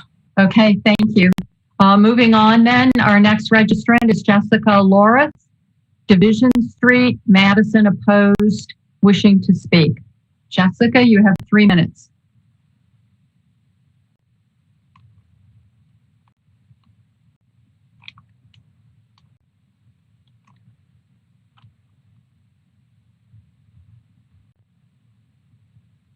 Can you hear me? Yes. Hello? Okay. Yes. Hi, my name is Jessica. I am in support of the Agenda 7 building in 1901 Aberg. I think it's really important to advocate for the houseless here in Madison. There is a big crisis of it, and I think that it's really important to focus on long-term sustainable options. And it seems like these tiny homes are just that, for reasonably priced too. I just wanted to also comment on the art-related items and the fundraising with the art and yoga. I think that that's a really great idea, and I think that will get a lot of people in the community interested in investing their money. At least a lot of young people I know would be interested in that. I just really think it's important to push this agenda. The homelessness crisis in Madison is absolutely insane, and there's so much building going on for new people moving to the city, while people who have lived here for a long time are being pushed out because they can no longer afford to live with the rents going up. So I think it's important to, yes, advocate for the houseless, especially sustainable options, because people that don't have houses they're gonna be homeless until they have a place. So I think it's important to push for sustainable options. And then I also just wanted to second what Jeremy said. I think accessibility is really important for these meetings, and I think that should be top priority, so that they could be accessible to everyone. So with that, I will leave, but thank you so much in support. Thank you, Jessica. Our next registrant is Shai Shakur, East Main Street, Madison, in support and wishing to speak. 3 minutes.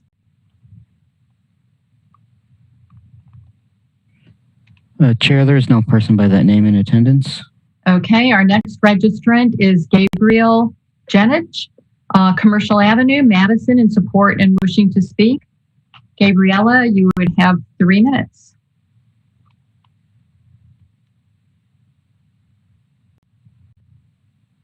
Chair, there is no person in attendance with that name. Okay, our next registrant is Sunshine Rainbow, Williamson Street, in support and wishing to speak. Sunshine, you will have 3 minutes.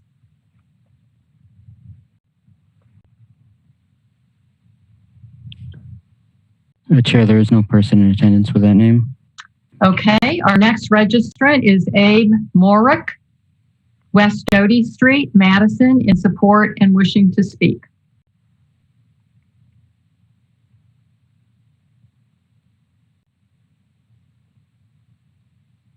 Chair, there is no person in attendance by that name. Okay, moving along, our next registrant is Emily Merritt, Creekwood Lane, Madison, in support and wishing to speak. Hello, can you hear me? Yes. Excellent. Good evening to the committee and thank you for your time today. I fully support making the Aberg location a permanent site. I have interacted with this site on a personal basis several times. I have volunteered my time to help build the tiny homes, feed the workers there, and I frequently work within our community to provide mutual aid to residents at this site and other homeless camps. This village is a beautiful and much needed addition to our community. The residents are kind, beautiful people, and the community wants to see this site become permanent for our neighbors. We understand this site as being a life-saving resource. There has been inadequate support since the start of the pandemic in providing financial and housing assistance. We are in the middle of one of the most devastating pandemics and financial crises in history. Supporting turning the Aberg site into a permanent location supports families, children, essential workers, public health, and humanity. There is not a more pressing and urgent use of this space, and I urge the committee to do the right thing. Thank you for your time. Thank you for your comments. Our next registrant is Jessica Lorith. Did we already have Jessica? Yeah, I guess Jessica registered more than once. The next registrant is Tyson Vitale, South Stoughton Road, Madison, in support and wishing to speak.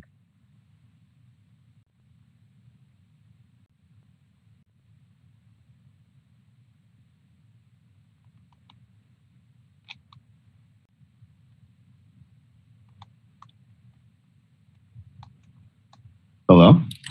Yes. You have 3 minutes, Tyson.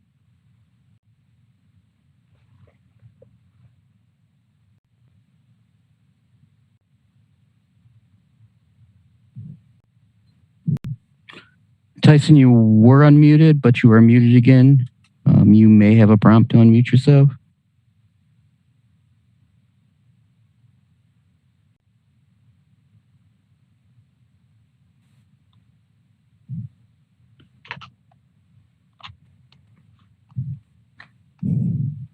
We did hear you a few seconds ago, Tyson, but right now you are muted, or you're showing as muted. There may be a floating box prompt to click on to unmute yourself.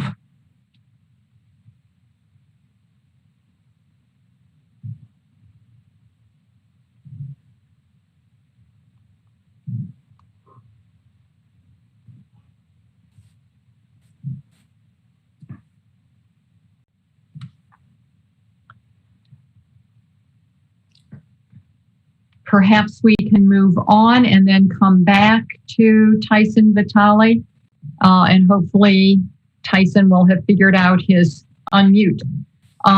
Battlefield Duke is the next registrant, Independence Drive, Madison, in support and wishing to speak.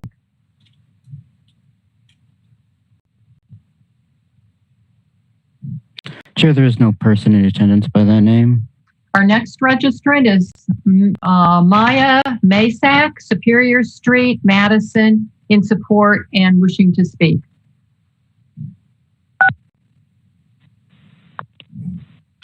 Hi, this is Mia Masak. Can you hear me? Yes, we can. Mia, you have 3 minutes. Excellent. Thank you. Accessibility to these meetings, I feel, need not be a debate. Although I am always grateful for the opportunities for us to exercise our First Amendment right, I'll be honest by confiding in you all that this feels a little insulting. Carving out time to essentially debate the importance of basic needs that each commissioner member has covered, more so at least than those who are the topic of this conversation, is symbolic of and sums up the deeply rooted issues and shortcomings of this country.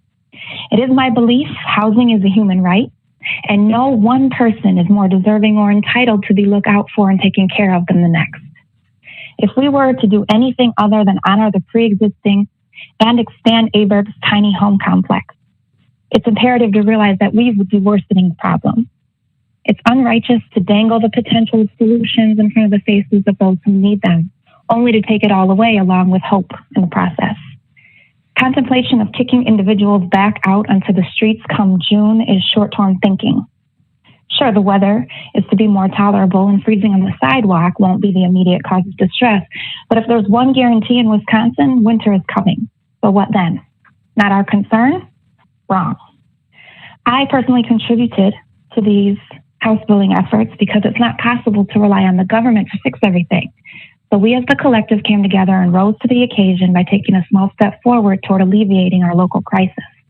It's disgusting that community members have chosen to close out encampment parks on land that ordinarily wouldn't be used for much of anything else, as if houselessness is more inconvenient for them as opposed to those who are actually experiencing it. We all care about this, just not in my neighborhood, right? That's demonic. Not having anywhere to live isn't considered a crime, yet it's treated like one. And we set our people up to fail when implementing laws that dictate where they're allowed to reside, when, and for how long. I'm not suggesting we enable anyone from contributing to their own care and quality of life, but we've been hearing from some members of 1901 AVERG's community who are thriving. Thus, I do appreciate and understand the difference between a hand out as opposed to hand up. And haven't we all been in need of one of those before? Understand this isn't solely an issue of lacking a place to lay your head at night. Many have encountered substance dependency and or mental illness. This is why we continually proclaim things such as refund communities, because we're in need of cultivating more resources that address underlying issues leading to these sorts of problems that we are discussing now. If COVID has taught us anything, it's that the unexpected can occur at any point and flip our entire reality upside down. Many lost their jobs, businesses, and homes, all as a result of something out of their control and in no way, shape, or form their fault. It's time that we stop considering ourselves to be separate from our fellow humans and look out for one another in the same ways that we would hope for if the situation were reversed. Let's not spend too much time contemplating the right thing. Let's just do it. Thank you. Thank you. Our next registrant is Beth Sluice on Nova Way, Madison, opposed and wishing to speak. Good evening and thank you. I'm mostly opposed to the property, not so much in all that it will bring to the residents. I have experience with starting a halfway house for homeless women and their children. And I've also sung in a community choir with a homeless choir, which was very powerful. So I have shared my voice towards the efforts of supporting and helping people that are struggling, especially those that are struggling with early sobriety, as I have heard many of these residents are. So I would hope that a key component of this village will be to support people with maybe AA meetings, things like that, so that the newly recovering people can just be that and they don't have to provide an extensive level of support for other members of the community that are also newly sober. It's a challenging time in people's lives. Really what I'm after tonight is I'm a supporter of the creation of tiny house villages and advocate for a village in every district in the city of Madison. Why not include a tiny house village that is sponsored by each alder in their district? If we put a village in each district at a maximum of 22 per village, then we could house many of our currently homeless neighbors. If we put the $3 million from the highly contentious Savers building on the Far East Side and commit to locating and supporting a village in every district, we could solve the homelessness issue with grace, speed, and with well-supported program that already has the support of the mayor, the county, and several alders. It is likely less expensive and offers the level of freedom and integrity that makes it work at the 3rd Street Village. I'm opposed to the development at this location because it is intrinsically going to suffer because it's next to a highly contaminated property at Oscar Mayer, which sits on top of a plume of trichloroethylene. And I am concerned for the health and safety of the residents at this facility. I have spoken with Brenda and with Ed about why they didn't do an environmental site assessment to make sure that as they're opening up the asphalt on this property, the pressure from underneath with the groundwater coming up is pushing the TCE up into area buildings. That's why the city decided not to go with the bus barn at Oscar Mayer, because the building is full of TCE vapors.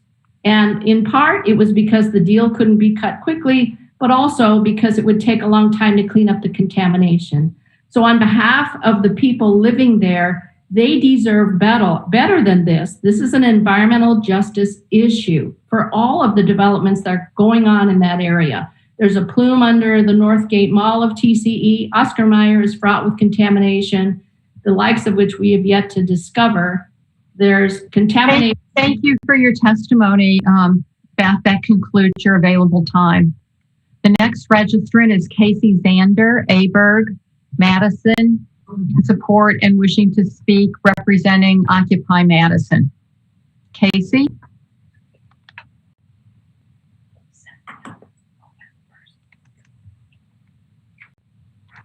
Chair, there's no person in attendance by that name. Okay, the next registrant is Shirley Clay, 615 East Washington Avenue, Madison, in support and wishing to speak.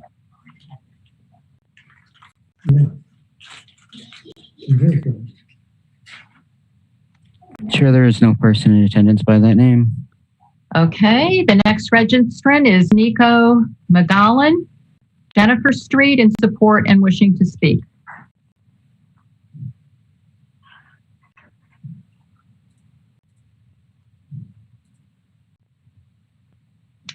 Nico, you have 3 minutes.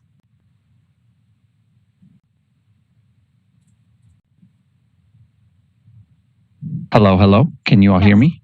Yes. Okay, great. Thank you. If you just give me a moment, please. I am finding what I want to say. I think the first thing I'll say, just off the bat, just a process situation. You know, it took almost 2 hours for us to get to this agenda item. And I think we all know that this was the hot button item. This was the big ticket item for tonight.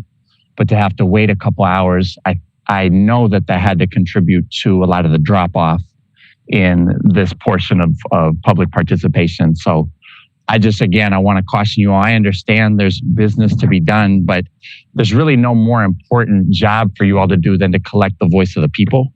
And so I really recommend moving forward that you all make these types of public comment opportunities available right away at 5:30 when you all meet. So, what I'll say about the topic at hand here is, we're talking about poor people here. We're talking about people without housing, and we live in this system that dehumanizes and devalues people who are poor and people not living in housing.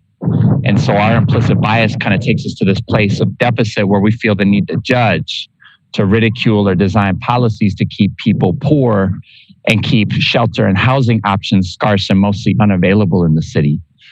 Again, the first couple hours of this was dealing with the Oscar Mayer plant and seeing all these, renderings of all this mixed use property and all these apartments. And unfortunately, none of those appear to be apartments that are attainable by working people.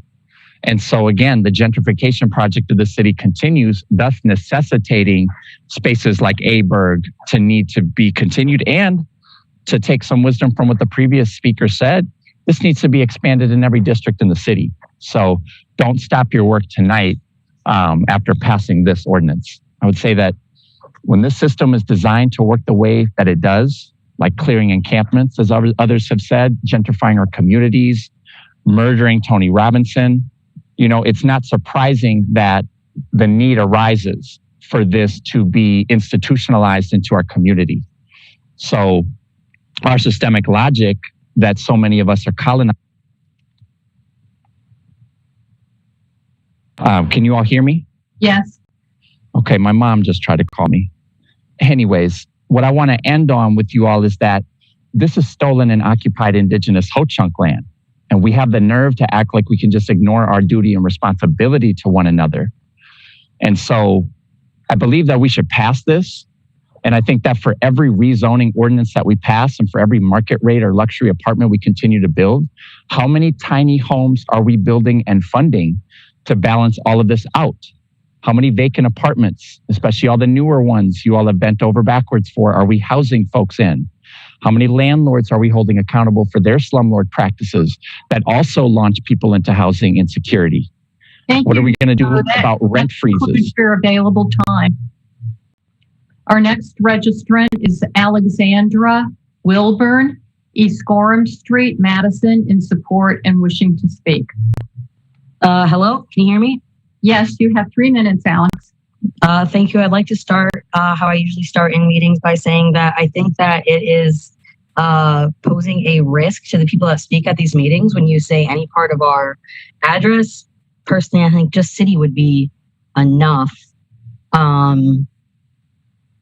I am in support of this. Not only this, but we should continue to provide the resources that Occupy Madison says that they need. I think that the environmental issue, pass this, support this, look into that. And if it, the parties that contaminated that should be forced to pay to clean it up.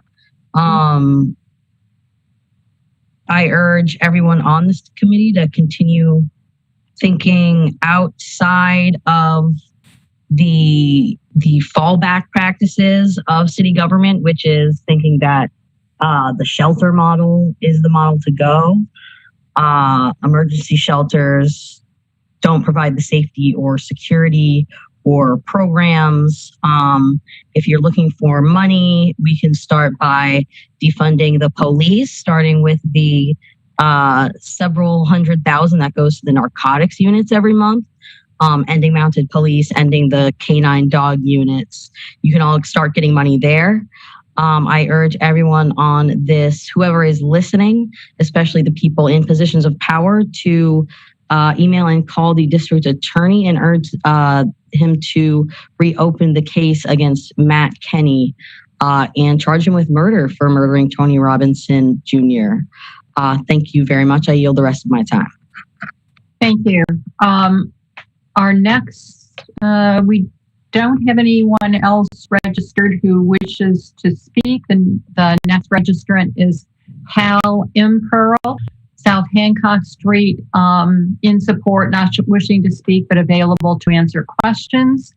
Elizabeth, Pond Street, Madison, in support, not wishing to speak, but available to answer questions.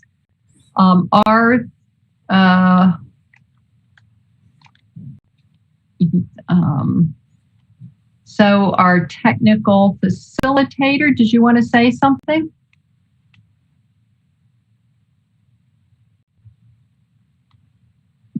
Okay, no. Yeah, sorry, I was muted. Yeah, there are a number of people, a couple that have registered or that weren't in attendance earlier that are now in attendance, as well as a number of people that I believe were registered but are not matching in name. Okay. So if let me get my list. And we should also, if Tyson is on, go back with Tyson as well. So maybe we should start with Tyson, as we had him on and his something happened with his mute function. Okay, so Tyson, you have 3 minutes. Welcome. Hi, can you hear me now? I apologize about that. Yes. Yes. Okay, great. I'll be quick. I am in support of this item. We are on item 7, correct? I'm hoping. Is that correct? Yeah. Okay. I am strongly in support of this item. I think that we need more unique solutions like this to really start moving forward with both the short-term and long-term problems that we have in the city regarding lack of housing and folks being unhoused. And so I strongly support this, along with other projects that hopefully will be coming up that are similar to this. Yeah, that's it. Thank you so much. Okay, thank you for joining us. If you could go ahead, Jesse, with the people who have since registered. Sure. The next person would be Sunshine Rainbow. Okay. Sunshine, you have 3 minutes. Hello. Can y'all hear me? Yes. Hi, my name is Sunshine Rainbow. My pronouns are she, her, they, them, queen, and goddess. And I am in support of providing housing. I feel that the police needs to be defunded, and all of that money that they use, all the money that the system uses to support the police needs to be put into providing housing for the houseless community. This should not be a debate. We should not be debating on whether people should have housing or not. When people are houseless, us as a community as a whole need to step in and help them. I'm sick and tired of having these debates. I'm sick and tired of having to tell the system to stop disrespecting us, to stop disrespecting the less fortunate people. Stop disrespecting people. The system needs to stop disrespecting us and wake up and realize that houseless people deserve housing, and it shouldn't be a debate. Rest in peace, Tony Robinson. Reopen the case and fire Matt Kinney. I'm done. Thank you. Jesse, is there anybody else who has since come forward? There's no one that matches, but I'm going to go ahead and unmute the next person and then see if they can state their name and we can match them to a registered person. Okay. Hello. Yeah, I was Shy Shakur, but you can call me Shy. I'm in support of item. Excuse me. Hello? Could you say who you are so that we can match you to the registrant list? Sure. Shy Shakur. Got it. Okay, great. Thank you. So I'm in agreement with Alex Wilborn from earlier. I don't think that it's safe for you to announce people's addresses on here and where they live because, I mean, we've seen so many mass shootings for no reason. But I'm in support of item number 7. I work throughout the community and I'm very familiar with a lot of residents in the village. So we just heard a meeting about rezoning the Oscar Mayer lot that really didn't have solid plans. And here we are, and we have so many people that are in support of this housing model that's solving the housing crisis in Madison. While also, providing a safe environment for them to help and develop themselves, as well as preserving the greenery that's in that environment. I don't think that people should be arguing this. I think that the city should have already approved this, especially when so many of you were just in support of rezoning a lot that you did not have solid plans for. So I think that's all I have to say. Defund the police, arrest Matt Kinney, abolish the police, actually, and arrest Matt Kinney. I yield my time. Okay. Thank you. Do we have anyone else that you can match? Yes, we do.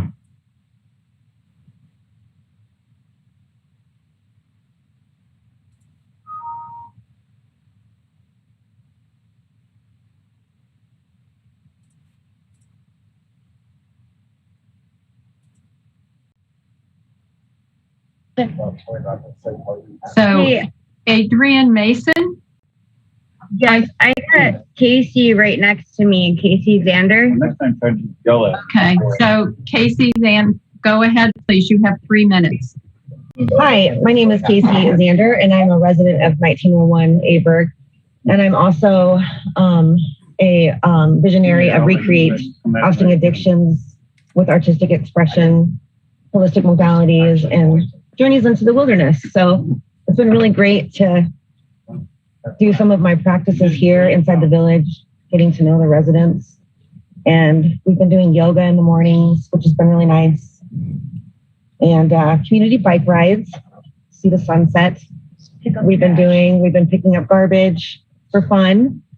And basically just really helping each other heal. And that's what's so great about living in this community is that we actually get to help one another and be a part of that unfolding that's really important because it comes to us connecting with one another. That's how we heal. And these problems go so deep and through generations. So that means the work has to be deep, and we need resources. We need people with different modalities that can provide help. And this is just the beginning, and it's very exciting because there's so many villages like this popping up everywhere. And it's all different, but the same. It's the same collective, and that's compassion and having grace for humanity. And so it's really beautiful to see this unfolding. And I've seen so many miracles in this village already through just others helping one another. Like, the huts, you can hear a lot when we're sleeping. And I'm hearing in the mornings, someone knocking on someone's door. Hey, are you hungry? Do you want something to eat? Or, hey, we're going to the grocery store. And then we're all biking together to the grocery store. I mean, the trips to the grocery store are unbelievable. We stand out. You know why we stand out? Because we're all together and we look so different. But we really have been doing things together. Smiling. And it's been really great. So Smiling healing. Yeah, smiling, healing faces is what's happening over here. So, there's been a lot of talking and communicating. And when I say talking and communicating, I mean, as you know, hours and hours of trying to discover what works. And it's an experiment. We do have to experiment, but we have a lot of great support from the outside communities. And I just want to see those people be supported too, the healers, the people who are doing a lot of the work. I really commend the founders of the people who are out there who started this movement. They really are amazing individuals with such strength and wisdom. And we can learn from that. So we're creating a sustainable community and we're healing at the same time. There is just such magic in that. And it is Thank you very much for your comments. That concludes your available time. Jesse, is there anyone else? Sure, we have one more. Okay, thank you. And who is that? Hello. Hello, can you hear me? Yes. And what name did you register under? My name is Gabriella Riley Jenick. Okay, thank you.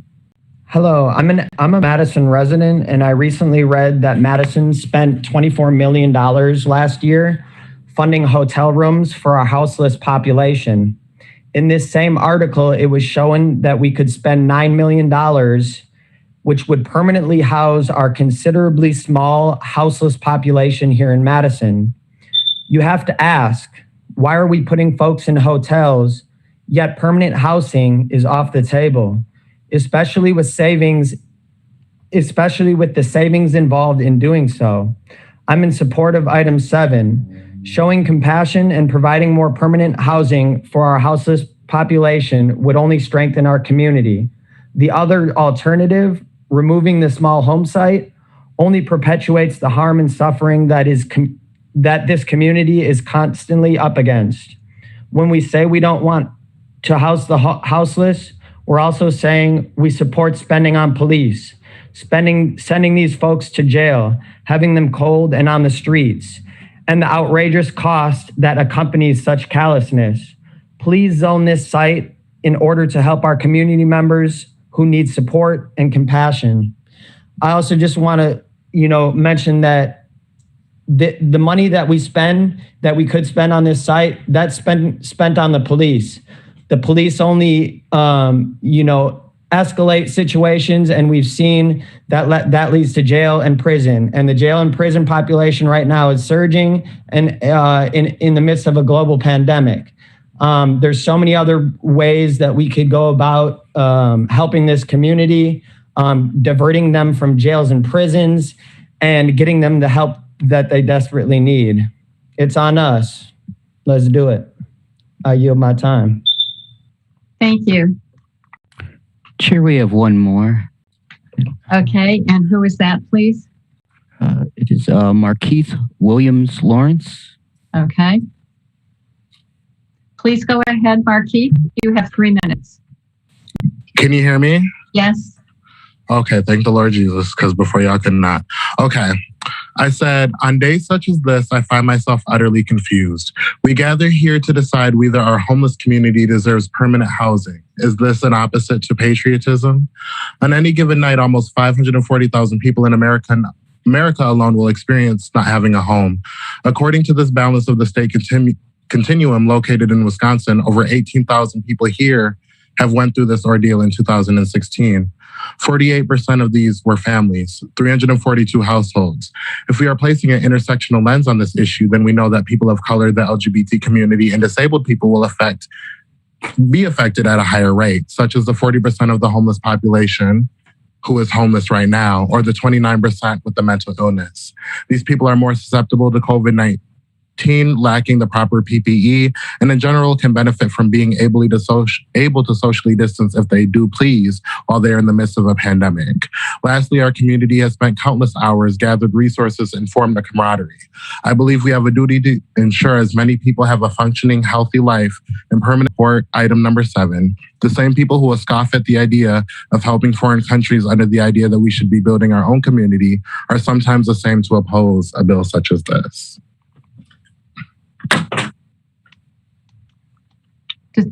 Thank you. Does that conclude the registrants, Jesse? Chair, I believe that is everybody. Okay, thank you very much. With that, I will ask if there are, first I'm going to see Alder Benford, did you wish to speak now or after the public hearing is concluded? Thank you, Madam Chair. I would prefer to speak after the public hearing has been concluded. And I think I heard you mention earlier you allow time for the commissioners. So I'll speak whenever it's appropriate with your guidance. Okay, thank you very much. Thank you.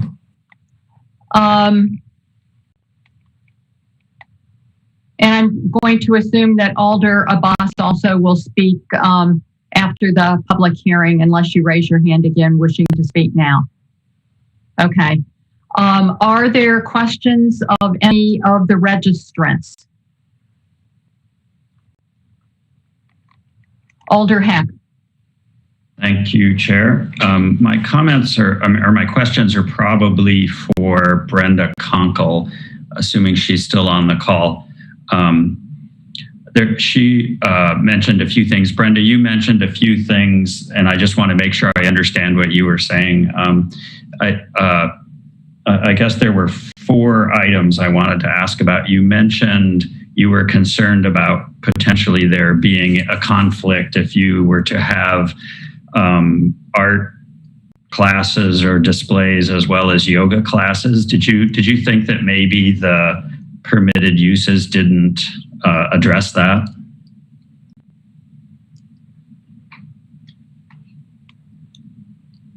Clarifying some things. So if you want, I could address all of them right now. That's great, because that's what they were all the same types of questions. Yeah. So the community fridge is covered under counseling community service organization because it does cover a food bank. So that would be included. The yoga classes, I don't think are included. And then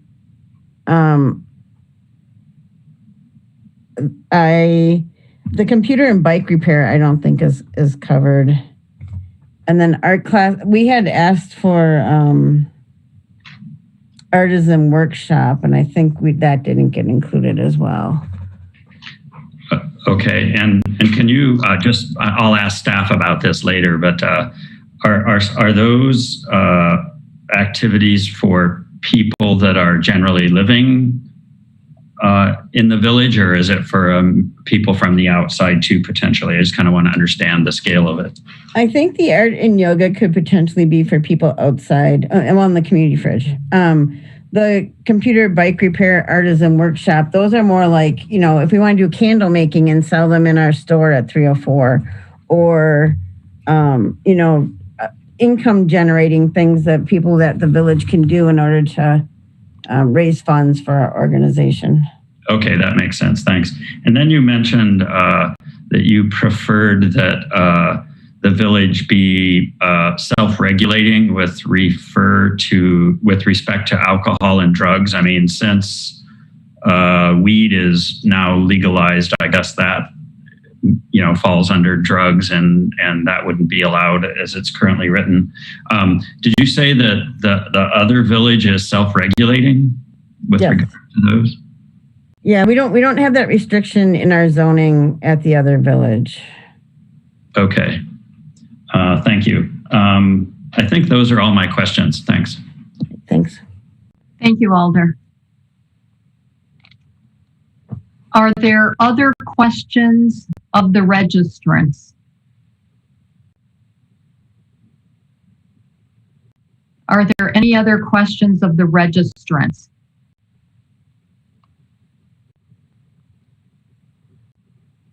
If not, I will close the public hearing. Are there questions of staff?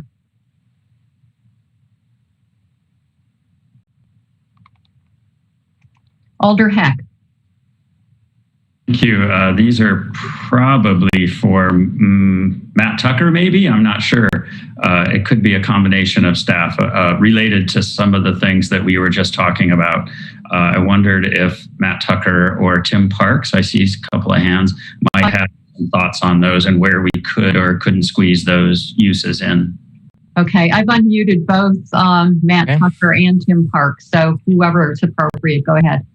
Okay, I can start. Tim, you can jump in if you want. The yoga use is covered under the zoning code use health sports club, where you would bring people in from the outside to do yoga or karate or something like that. I know that was in the original submitted zoning text.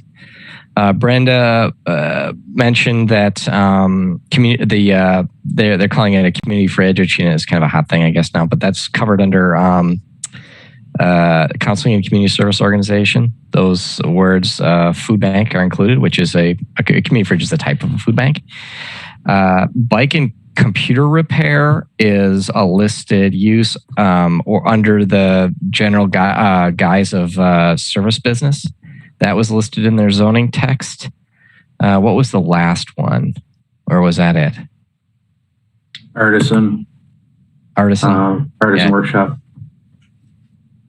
Just to add to Matt's clarifications, I would turn the Plan Commission's attention to page 7 of the staff report, where staff attempted to categorize the various uses that were listed in the letter of intent that was submitted by the project team into permitted, conditional, and accessory uses, and counseling, community service organization, and service business are listed under permitted uses. We do have a host of conditional uses that we're recommending. Most notably that the portable shelter community itself be listed as a conditional use. We did that with the project on 3rd Street.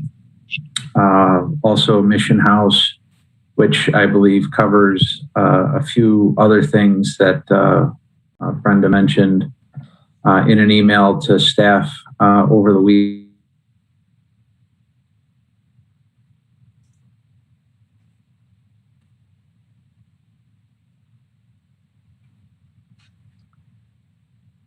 Mr. Parks seems to be frozen.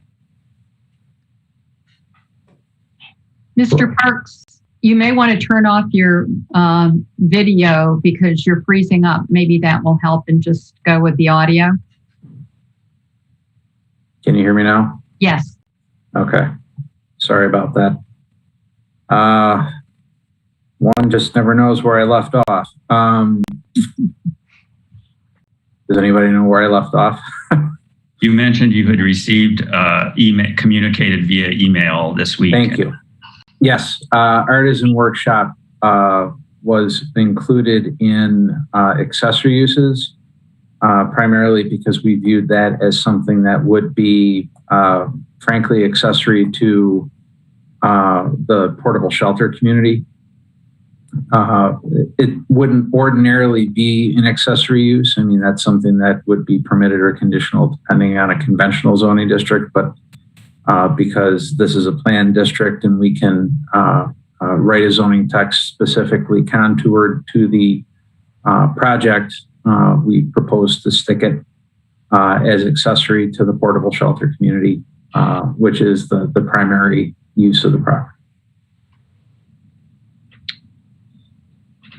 Thank you. So I think I heard, and looking at page 7, that some of the items are conditional uses for which they'll need to come back to Plan Commission for, because you felt like, I think in your analysis, that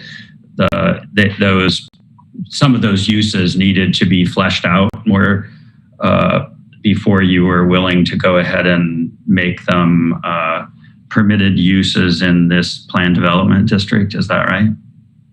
The zoning code allows the Plan Commission and the Common Council to establish permitted or conditional uses with the adoption of the Plan Development Zoning District.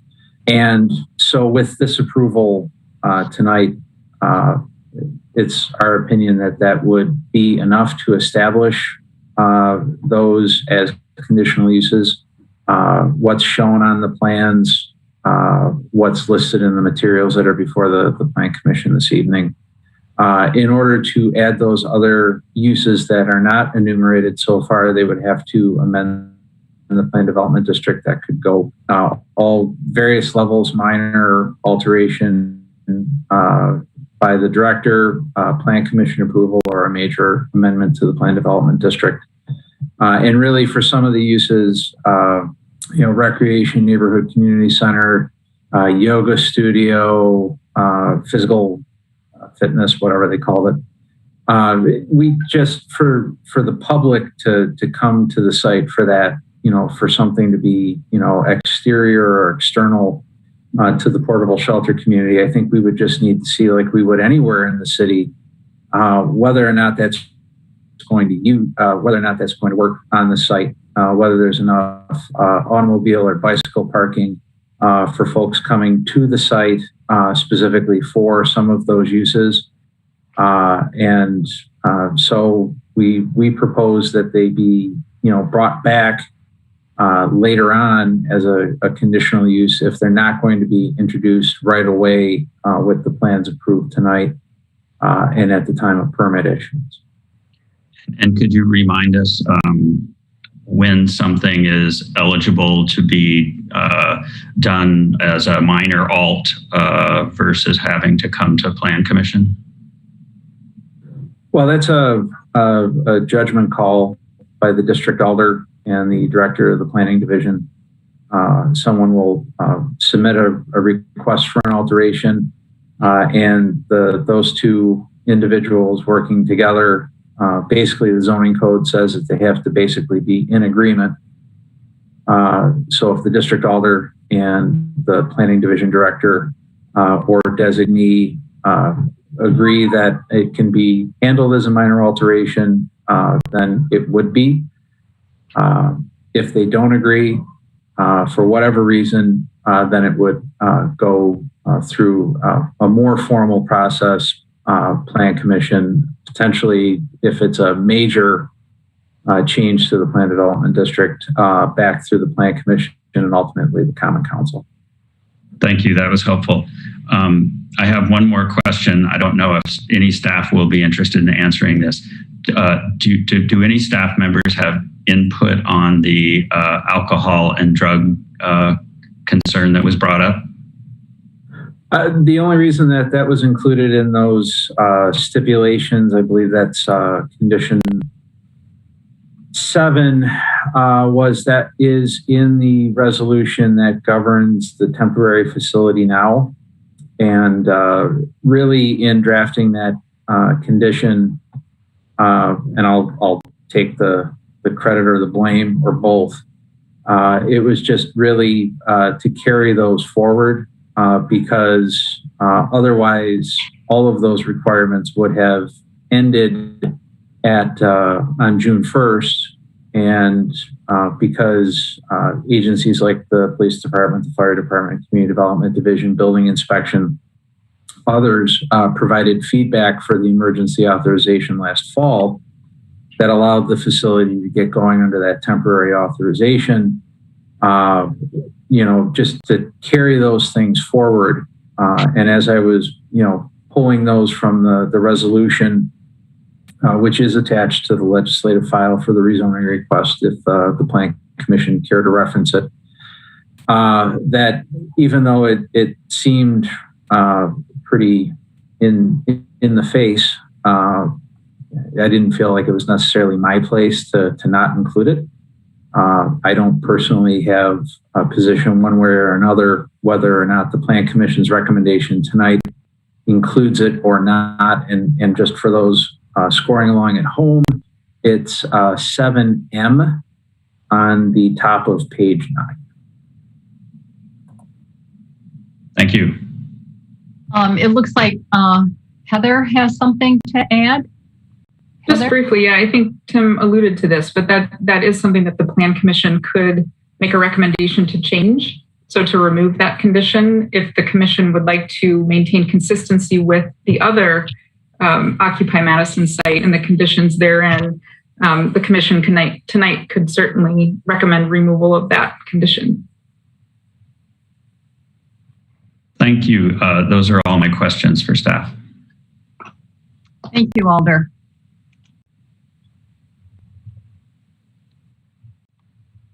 Are there any other questions of staff?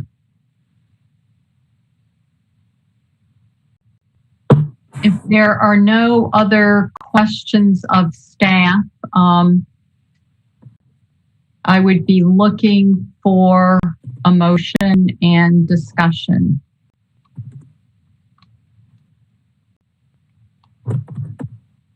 Commissioner Cantrell.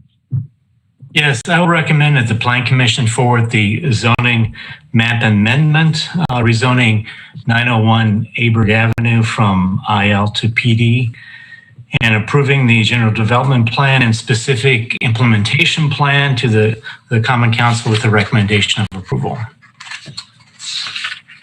With the elimination of 7M. Thank you. And is there a second to that? Seconded by Alder Heck. Commissioner Cantrell, did you wish to speak to your motion? Yes. I don't think there was any question that we weren't going to approve this development. We need all types of housing in Madison, and I think this is a very unique option. And I would agree with many of the speakers that we need more of these types of uses across the city. I think that I was on the Plan Commission when we reviewed the tiny houses on 3rd Street. And I know there was lots of concern about the tiny houses there, but it's worked out. I think it's been very successful. And I have no doubt that that this will be as successful and that it will be well operated. And I appreciate all the speakers and especially Brenda Cockle and all her group to put together this type of facility. I think it's very unique and very appropriate for Madison and providing the type of housing actually we need. And one of the things I guess I would urge Brenda and the group to look at, I drove out there and the wood fence looks very fort-like, and in the rendering that she showed was painted at least yellow. It looked nice, but I would hope that they would look at maybe a mural or something along the fence to make it more inviting for the individuals that pass by and actually incorporate some interest. But that would be my only suggestion. But I think that this is a great use and a good site and very supportive of this. Thank you. Thank you, Commissioner. Alder Abbas. Thank you very much. We have a very good neighborhood meeting there were some concerns about garbage, but I was so impressed to see the participants and the people who live in the village. They were really open to work with residents and the neighbors, and their commitment is, I'm very thankful for that. Also, the previous tiny home is in Emerson East neighborhood. That's also in District 12, this one as well. That project in particular is very successful, zero complaint, zero police call, and it's incredible to see that success. Also, I have seen many type of housing first, post-light homes, tiny homes, shelter is also in District 12. So very familiar with different type of programs happening, and especially the crisis homeless communities facing.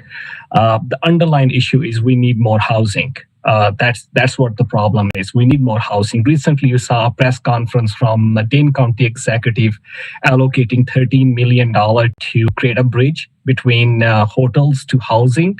The problem is there is no housing for homeless community. So we as a city and a policy maker, we really have to think creatively and really appreciate OM Village and the management who came across with this particular idea.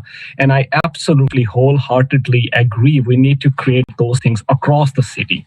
We really have to spread across the city, and probably me along with other alders, we can all work together and see if we can help them to expand this type of project, and especially housing.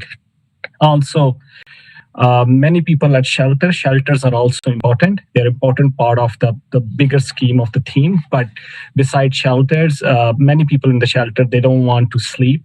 They want their own private home, their own privacy. They don't feel safe. And there are many other reasons. So these tiny homes are kind of like filling that gaps as well.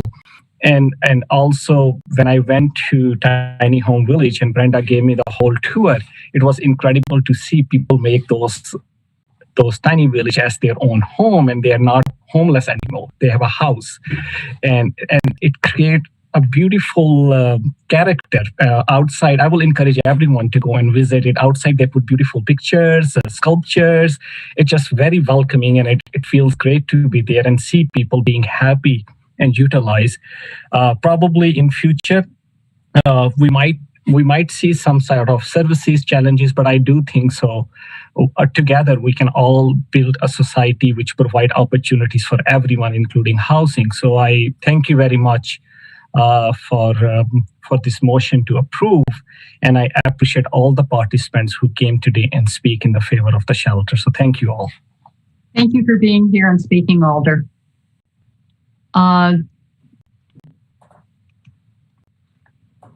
Alder Benford. Thank you, Madam Chair. And Commissioner Cantrell, your words, I don't mean to be overly emotional or dramatic, but your words were really beautiful, and I appreciate it so much. And I just wanted to say that long before COVID-19, Occupy Madison, when policymakers were paralyzed with inaction, they took steps, and they not only built opportunities to put a roof over people's heads, but more importantly, they created community, as we heard from many of the people that made comments, and I deeply appreciate all the comments. So I know you got a long night. I just wanted to echo what President Abbas said, and I would like to lend my full support. And I, once again, thank you all for your time. Thank you, Madam Chair. Thank you, Alder. Alder Figueroa Cole. Hello, good night, and I'm going to be very brief, but I'm just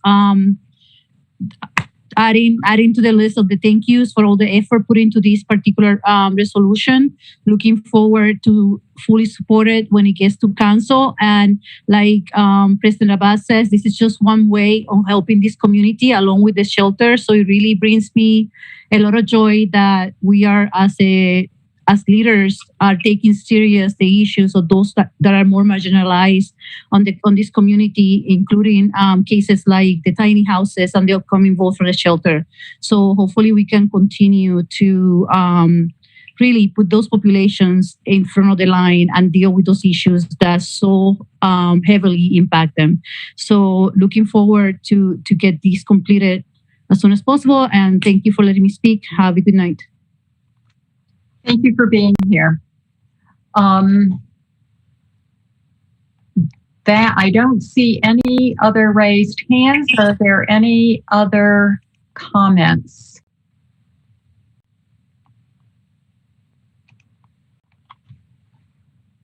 Alder Alboras. Thank you, Madam Chair. Since this is my first meeting and this is such an important action that I'll be, I guess, honored to be a part of, I'll make a very brief comment.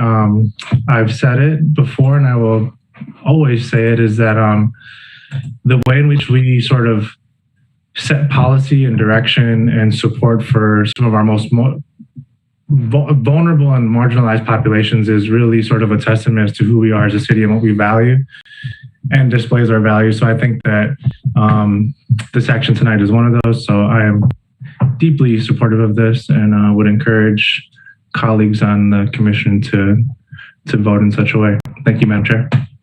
Thank you. Are there any other comments? Seeing, Alder Harrington McKinney. Good evening. I was really going to be quiet, but I was just so tempted to give my vote of thanks. I worked for a nonprofit doing the early constructions of the tiny houses and when they were built in a garage, and I've watched them grow and also the population, and I wanted to add my appreciation for the vision of creating this community. And as it has been said, it does equate a community. And I am so happy to also to sponsor this. Thank you. Thank you. Any further comments before we come to a vote? Any further comments? Seeing no raised hands, we will come to a vote. I will assume unanimous consent unless I see a raised hand to object. Seeing no raised hands to object, the motion passes unanimously. The next item on our agenda is agenda item 8, Legistar 64341, 333 South Westfield Road, 9th Alder District, consideration of a demolition permit to demolish a bank to allow construction of a multi-tenant commercial building with vehicle access, sales, and service windows, consideration of a conditional use in the suburban employment district for food and beverage establishments in a multi-tenant commercial building, and consideration of a conditional use in the suburban employment district for an outdoor eating area associated with a food and beverage establishment. And I believe Mr. Parks has a few comments on this. Yes, just very briefly, Chair and members of the Planning Commission. 333 South Westfield Road involves demolition of an existing single-story bank building and construction of a 6,400 square foot single-story multi-tenant commercial building that will include 2 vehicle access, sales, and service windows, aka drive-throughs, 1 for a bank tenant, 1 for a restaurant. The site is proposed to have an outdoor eating area for the proposed restaurant use, which requires Plan Commission approval of an outdoor eating area. The project is also part of a larger planned multi-use site, which extends east to Gammon Road and Tree Lane to the north, and includes a variety of commercial, residential, and employment properties. Planning staff has reviewed the project and believes that it can meet the standards for approval. The project, as noted in the staff report, is a less intensive development than what is recommended in the 2018 comprehensive plan, which calls for community mixed-use development on the site. It implies denser and potentially taller building forms. However, the project does conform to the zoning requirements for the existing suburban employment district. Staff understands that the building includes a 2-story element, which may be converted in the future for a future user on a mezzanine level. Staff believes that the larger mixed-use building with residential uses would be more consistent with community mixed-use recommendations However, approval of the smaller building with restaurant and outdoor eating areas would not preclude more intensive redevelopment on the adjoining site or other properties in the area. The Planning Division acknowledges that many single-story multi-tenant commercial buildings have been approved elsewhere in the Greater Westtown area recently. Staff would conclude by noting that we have not received comments against the project. We have support from now former Alder Paul Skidmore of the 9th District, and that if for some reason the Plan Commission should find that the standards for approval are not met for demolition permits or the conditional use is required, that it should so state the reasons why it is not or why the standards are not met. I'd be happy to take questions after the public hearing. Thank you. We do have some registrants. Brad Koenig, Elmwood Avenue, in support and wishing to speak, representing Sketchwork Architects. Brad Koenig, you have 3 minutes. Yes, I believe Steve Dorn was going to speak first just to introduce the project. Was that possible? Yes, that is possible. Steve Doran, West Broadway, Monona, in support and wishing to speak, indicating that he's not representing anybody. Maybe he could clarify. Steve Doran, you have 3 minutes. Sure. Thank you, Chair. This is Steve Dorn. I am with Galway Companies, and I am the developer of the project. So, as Tim indicated, we are proposing a 6,400 square foot building here, multi-tenant development, similar to what we did over on the east side of Madison. Old National Bank, formerly known as Anchor Bank, has an old tire branch here that's now functionally obsolescent, and they have asked to be for us to get involved, like we did in the east side of Madison, and build a multi-tenant building here. We looked at this site numerous different ways, and we are certainly not afraid of dense development. We, are actually planning another one that will be coming to Plan Commission in the next month along East Wash. But this site has its own nuances. It's riddled with easements. It's less than an acre in size, and it's not an easy site to do a mixed use housing project or anything like that. So we have done our best to be consistent with the comprehensive plan and make the building a little bit taller, accommodate a future second story, and as well, flank the corner. We are kind of on the southwest corner of this comp plan area with a nice building that would allow future sites to the north to be developed into mixed use projects, sort of like the Navitas building is flanked by the Mod Pizza retail building on the corner of Mineral Point Road and Gammon. So we're available for questions after, and I guess I'll let Brad kind of walk through the architectural features of the project. We did get a very successful approval from Urban Design. I guess it was a couple weeks ago now. So thank you very much for your time. Thank you for your comments. The next registrant then is Brad Koenig, Elmwood Avenue, Middleton. Please go ahead. Mr. Parks, you have the presentation that you could pull up, please.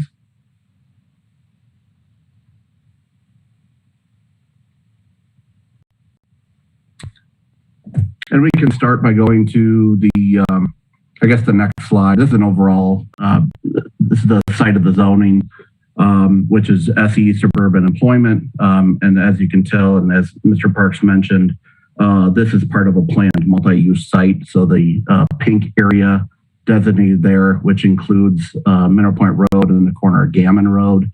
And our site there is on the far southwest corner. Next slide, please, Tim. The existing site is shown here. The layout will maintain with the majority of the parking to the north, and then the access for the drive-through for the bank and for the west tenant pickup window is around the building to the south. We are proposing to just move that access point from Westfield Avenue further to the north to allow greater access and parking adjacent to the building.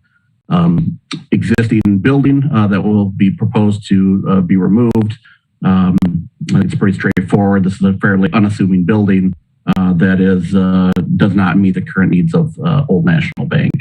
Next slide, please. Again, like Steve mentioned, adjacent property is the Culver's, which was built just a few years ago, and then the Mod's Pizza, which is at the major intersection corner of Gammon Road and Mineral Point Road, and then the two buildings, TQ Diamonds and UW Hospital or Clinic, is kind of in between both Culver's and the Mod's Pizza. Next slide, please. Landscape plan, we're heavily landscaping or introducing more landscaping to the property and providing trees along the street front and along Westfield Avenue. We are proposing an outdoor seating area on the south side to help activate the street as best we can. And it is also landscaped at the frontage of that building for kind of ground foundation landscaping. Next slide, please. And here are some concept images or actually images of the project from the corner across the street at West Town, looking at the southwest corner where it's essentially a two-story space in height. It's 27 feet at the corner there, creating a kind of an element there to designate, corner of Westfield and Middle Point Road. And then the bank will be on the east side, closest to Culver's at the end cap. Next slide, please. Materials are brick, especially at the base, and then at the center tenon as well. And then we're looking at high quality fiber cement Nietzsche panels, which is a wood look. Thank you very much for your comments. That concludes your available time. Are there any questions of either of the registrants?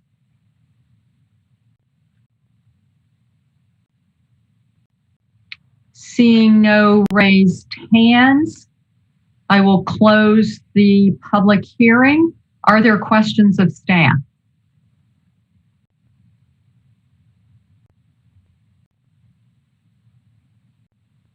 Are there any questions of staff?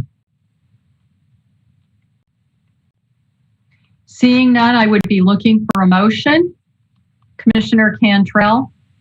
I'll recommend that the Plan Commission find the demolition and the conditional use standards are met and approve the request to demolish a one-story commercial building and construct a one-story multi-tenant commercial building with vehicle access, sales and service windows, and outdoor eating area within the planned multi-use site at 333 South Westfield Road.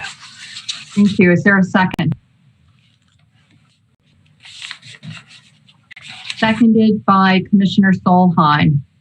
Commissioner Cantrell, did you wish to speak to your motion? Just briefly, I think that considering that they have tried to at least construct the building, or at least part of it, to accommodate a second story, and that we've approved several one-story buildings within this corridor around West Town, I think at this time this development is appropriate. Thank you, Commissioner Cantrell. Are there other comments? I would like to make one comment. This is the kind of situation that we get into when we don't rezone, looking forward to our plans. We've said we want more than single story, and basically this is a single story, but it does meet our current zoning. So I think we need to, particularly along bus rapid transit and places where we're saying that we want density, this is something else that I think that we're going to need to look at in terms of what our, is it zoned the way that we really want to direct development. So I just wanted to make that comment about this particular situation. And with that, we will come to a vote.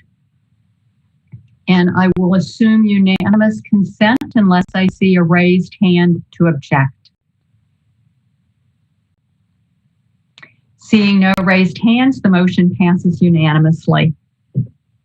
The next item on our agenda is agenda item 14, Legistar 64583, 2042 East Main Street, 6th Alder District, consideration of a demolition permit to demolish a single-family residence and construct a new single-family residence. And my understanding is that we did have a registrant wishing to speak who then said that she would not be available. But I will go ahead and go through. I think there's one other speaker as well. Okay, very good. Serena Zhao, East Main Street, Madison, neither support nor opposed and wishing to speak. You have 3 minutes. Hi, sorry if this is a super inappropriate question, but I have been trying to look for regulations in the city about management of dust and whatnot from demolition. I was wondering if you could kind of speak on where there are resources for finding out these things. There is an ordinance regarding dust, and I cannot quote what it is, but perhaps staff could provide that to you if you would email Heather Stouter. She could give you the citation of that. It's something I thought was important, and so I did sponsor that ordinance. So the next registrant is Carol Pope, East Main Street, Madison, opposed. It's indicating not wishing to speak, but available to answer questions. And Andrew Wanick in support, not wishing to speak, representing Luke Emery and Carly Shuna. And Luke Emery is registered, Williamson Street, in support, not wishing to speak. And there was a late letter to commissioners of concern by a neighbor, so I just wanted to make sure commissioners are aware of that, that late letter that we got. Are there questions of any of the registrants?